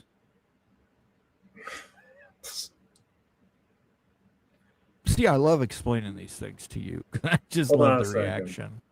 Hold on a second. So I believe you, okay? I just wasn't aware. Please, can we, without getting into too graphic of detail, can you give a little bit more details on how that flossing would work and what's the idea behind the floss? You stand up, you grab the front of the towel, you grab the back of the towel, you'd wring it like you would wring a towel, getting ready to snap somebody, and then you go from the back to the front, back to the front, back to the front, and then you throw the towel in the laundry. Would this be a toilet paper replacement? It is. I had a friend. This is going to get into one of these Moan stories. I had a friend who used to work at a truck stop when he was 18. And they used to sell things in there. And they were called butt Wait, buckets. Moan, I need to take a drink before you get into this. Take a drink. I don't even know what you're about to say. This is like hour 2, a big freaking Friday story. What's that? They sold a device called a butt buddy, which we thought was hilarious. That they called it butt buddy. But it was basically an extender arm that you could use. You would wrap toilet paper around the extender arm to where you could get around and clean yourself properly. But at this truck stop, there were also shower stalls that they rented to truckers. And there were many a times when they would walk into the shower stalls and find a flossed towel. In fact, one time he found something that wasn't even in. Yeah, I won't even tell that story. That one's a little disgusting even for me. But needless to say, yes, fat guys do that. Dodge in 199 says, do you think there will be a salary cap in football and basketball? Oh, my gosh. Great question. We've got the PCSA that's supposed to be circumventing it, where you cannot spend more on the cap than you are legally allowed to. But we'll see. Like I said, there's every time you close one loophole, 2 loopholes pop up. Ute's still trying to get his head around the flossing thing, people.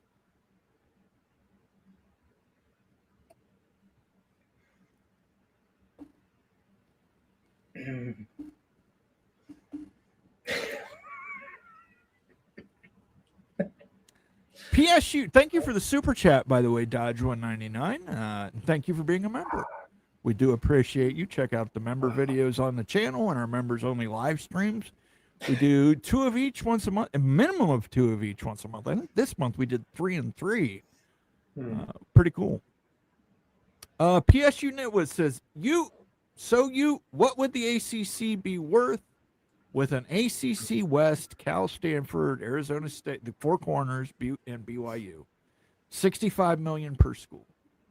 No, I don't think that it's going to be $65 million per school.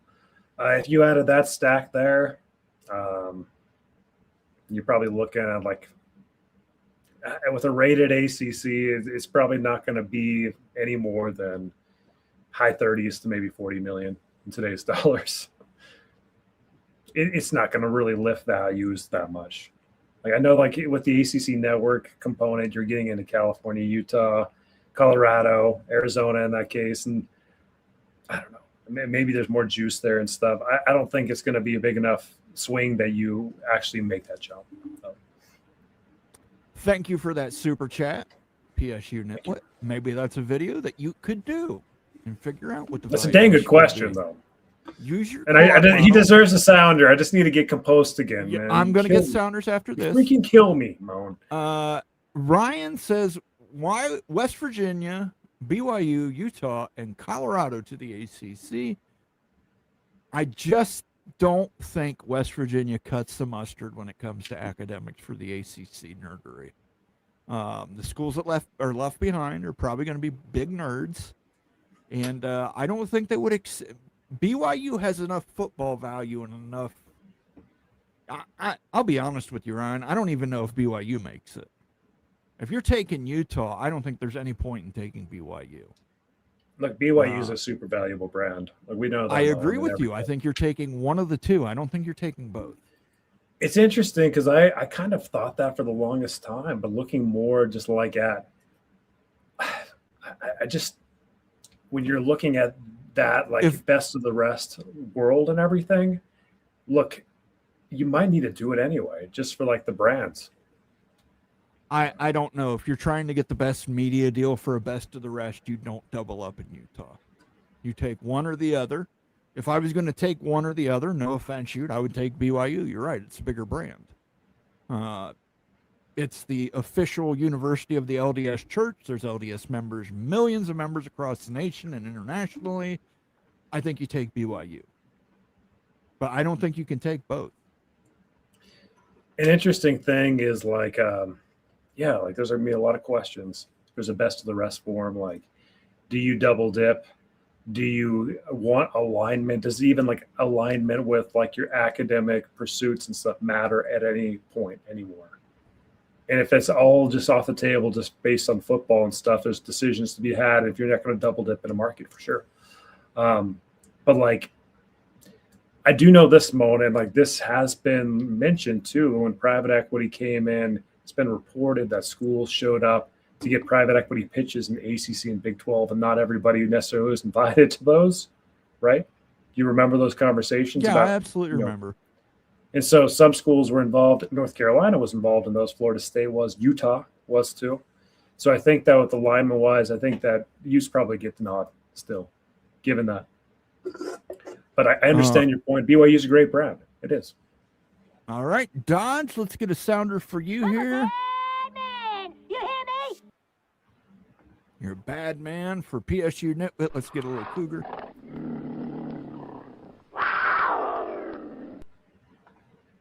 Excuse me, Nittany Lion. For Evil Badger, let's do this. That's right. That's right. We bad. That's right. Thank you for the super chat, guys. Hey, get him that. He needs that. The tablet needs to recharge. Otherwise, I would do that. It's my fault. I should have plugged in the tablet this morning before I went grocery shopping, but I didn't, and here we are. Dellinger per Cantwell, SEC now supporting the bill, so there you have it. The Big Ten and the SEC now support the PCSA. They can get a vote in by the end of next week. That would be before the Senate recess, and then it would go on to the House for the House to make their revisions, and then it would go to what's known as reconciliation, where people from the Senate, people from the House have to vote, have to come to an agreement on the final language of the bill, and then it goes to the president's desk. From reading Ross Dellinger's tweet just a few minutes ago, President Donald Trump has become more active in the negotiations and pushing this forward. So, Movie Time Blues says Florida State fans extremely apoplectic. I love the word apoplectic. I don't think Florida State fans can be blamed for being apoplectic. The last 2 seasons with Mike Norvell have not turned out the way they planned. They've had early season success and then just kind of frittered it away. So I don't think you can blame Florida State fans for being apoplectic. What do you think, you?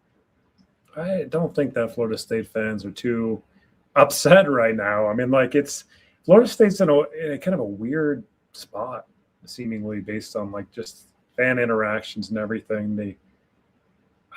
They want Norvell gone, but like they don't seem like hot angry about it. I think they're just more focused on like realigning to the SEC or the Big Ten right now. They kind of like are just in that mindset and everything. It's kind of a weird time for the Noles because it doesn't feel like the heat's on, just absolute something has to change and stuff, and the fan base is just going absolutely berserk, which is kind of surprising to me, at least, as an outsider, right? Yeah, if you look at the valuations from earlier, Florida State deserves to be in the Big Two. Right. Ryan YX3RK says, always put your hope. I don't know what his profile says. In God. Always put your hope in God. He says, go Irish.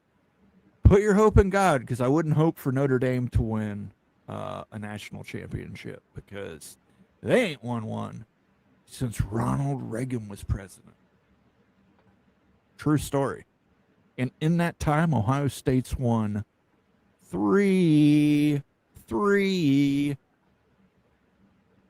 Just saying, guys. Just saying. Let's get back to comments here. Let's do a couple more comments, and then I want to bounce out of here for the night. Old Dad says it's sad news for Clemson and FSU. Okay, so Moan, say the PCSA goes through. You've already made it known that you don't think it holds up. Either gets bounced or it becomes law, or it's going to go to the Supreme Court and get overturned. I'm with you 100%. I don't think this is going to be permanent law. I think this thing, no matter what happens with PCSA, is going to 24 for Big Ten, and there ain't much you can stop it. I really do. What's your take on it?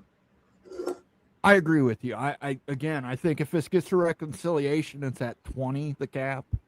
But I think there's going to be teams that are going to be left out that are going to sue to get this overturned on a federal circuit level. Eventually, it might get all the way up to the Supreme Court. And when it does get up all the way to the Supreme Court, you're going to have people challenging it based on the right of free association, which is an implied right in the First Amendment of the Constitution. You can look it up. And I think they're going to win. I think they're going to win. Rock and Rant says he's going to jump on once you guys are done. So definitely, if you're looking for more college football content tonight and more ranting comment, you can jump over to the CFB Express with our good friend Rock and Rant. That's at CFB, the letter X, PRESS on YouTube. Definitely check that out. Rock is my partner on Sundays. He joined me a little bit for the member-only stream on Wednesday. And he's got a lot to say. He's got a lot of rants to make. He is not a happy man tonight, I'm sure, about that 19 cap. He probably feels that Tony Petitti has let them down. So I would definitely tune in, because I'm sure Rock has a lot of stuff to say. No doubt. Mama Duck Clemson Moan, wait. Stop. Yeah, Go ahead. Sorry, Mama Duck. We'll get to this in a second. It crossed my mind. Did you make that stuff about flossing up, though? It's true. I didn't know that. Like, well, is there 400 pounds before you? Well, is it just with a normal towel, or like there's certain towels like or toilet papers that you can buy to do that? No, it's a bath towel. But like, how many bath towels do you have to own if you have to wipe like that every time? You got to wash them every time. I mean, That's a lot of he washing, man. They used to rent showers. They'd have like 20 showers in this truck stop that they would rent to truckers. And, they basically had to put a fresh towel in there every time. And then they moved to 2 fresh towels. But, there were the bigger truckers who could not adequately clean themselves back there would use a towel to butt floss. It makes sense, but I didn't know that before. It just seems like there'd be better tools for that rather than just like a bath towel. Like, so you take a shower if you're like at a truck stop, then you floss. Like that's kind of what you're saying, right? That's the approach. No. After every time you have a movement, you floss. They wet down the towel. It's a lot of towels, man. And you floss. No, it's a lot of towels. The towel. You soak the towel first. You soak the towel. It's a wet towel. So it's like a bidet. It's like a bidet, and then you floss. But they also have, there's a scientific name for them. I apologize. And listen, I'm not saying I'm a thin guy. I'm like 260 right now, but I was up to close to 3 bills.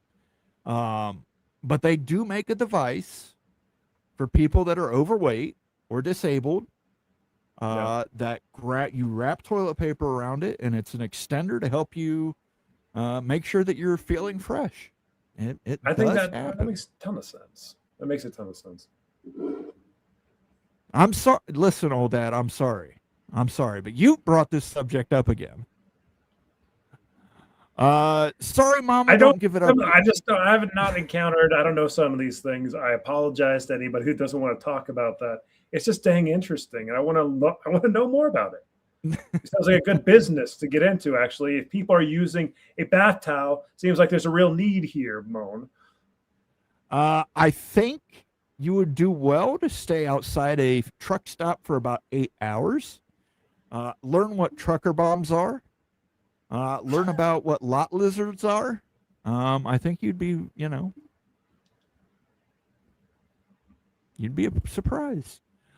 Ryan YX3RK says, just to hear Meon say go Irish. So Meon is saying go Irish, not Moen. Thank you for the super chat, Ryan. I do appreciate that. Much appreciated, sir. Stop! He's already dead. Do appreciate that super chat. Just a couple more comments here. Yep. Men drive trucks. That's absolutely right. And those truckers make sure everything gets to you guys. And I'm not speaking poorly of truckers. Don't misconstrue it. I just had a friend who worked at a truck stop, and I heard these stories, and I heard a lot worse stories too. So I didn't think the Big Ten was a truck stop conference. Well, you're wrong. I mean, Iowa in particular is a hub of logistics for the entire United States. It's why Iowa had such a strong mafia family back in the day. Youngstown as well. Right here in Ohio, there's trucks everywhere, guys. Mama Duck Clemson Tiger says, I didn't even bring that up. Somebody mentioned that in the comments. Moen did not come. Let's straighten this out. Moen did not come on the show tonight to talk about obesity and butt flossing. That was not on my scorecard. I just showed up to drink whiskey, drip out, and talk a little college football. And these people in the comment section are bringing it up, Mama Duck, not me. I'm just commenting. It's a fair conversation. Like, I'm the one who was asking the questions I didn't know. I had no idea. You learn something new, you move on stuff. It's education. David M says this channel is ridiculous. Breaking news, they were talking about this useless stuff. Listen, David, it's the Big Freaking Friday show. Anything goes here on the Big Freaking Friday show. The second hour of the Big Freaking Friday show. Especially when mowing's 5 or 6 deep into these, shit goes down. And on a towel. I learn a lot from you mowing. I do. Nothing good, I hope. Yeah, I took a dump in Indian Springs Shopping Center public restroom. Still traumatized. Never been there. I'll take your word for it. Movie Time Blues says realignment capped at 22 in exchange for dropping the 5-year independent provision. I think the Big Ten would take that. I think the Big Ten would take that, take Miami, Notre Dame, a Duke, and a Georgia Tech. I don't think they would go back out west again. Sorry, you.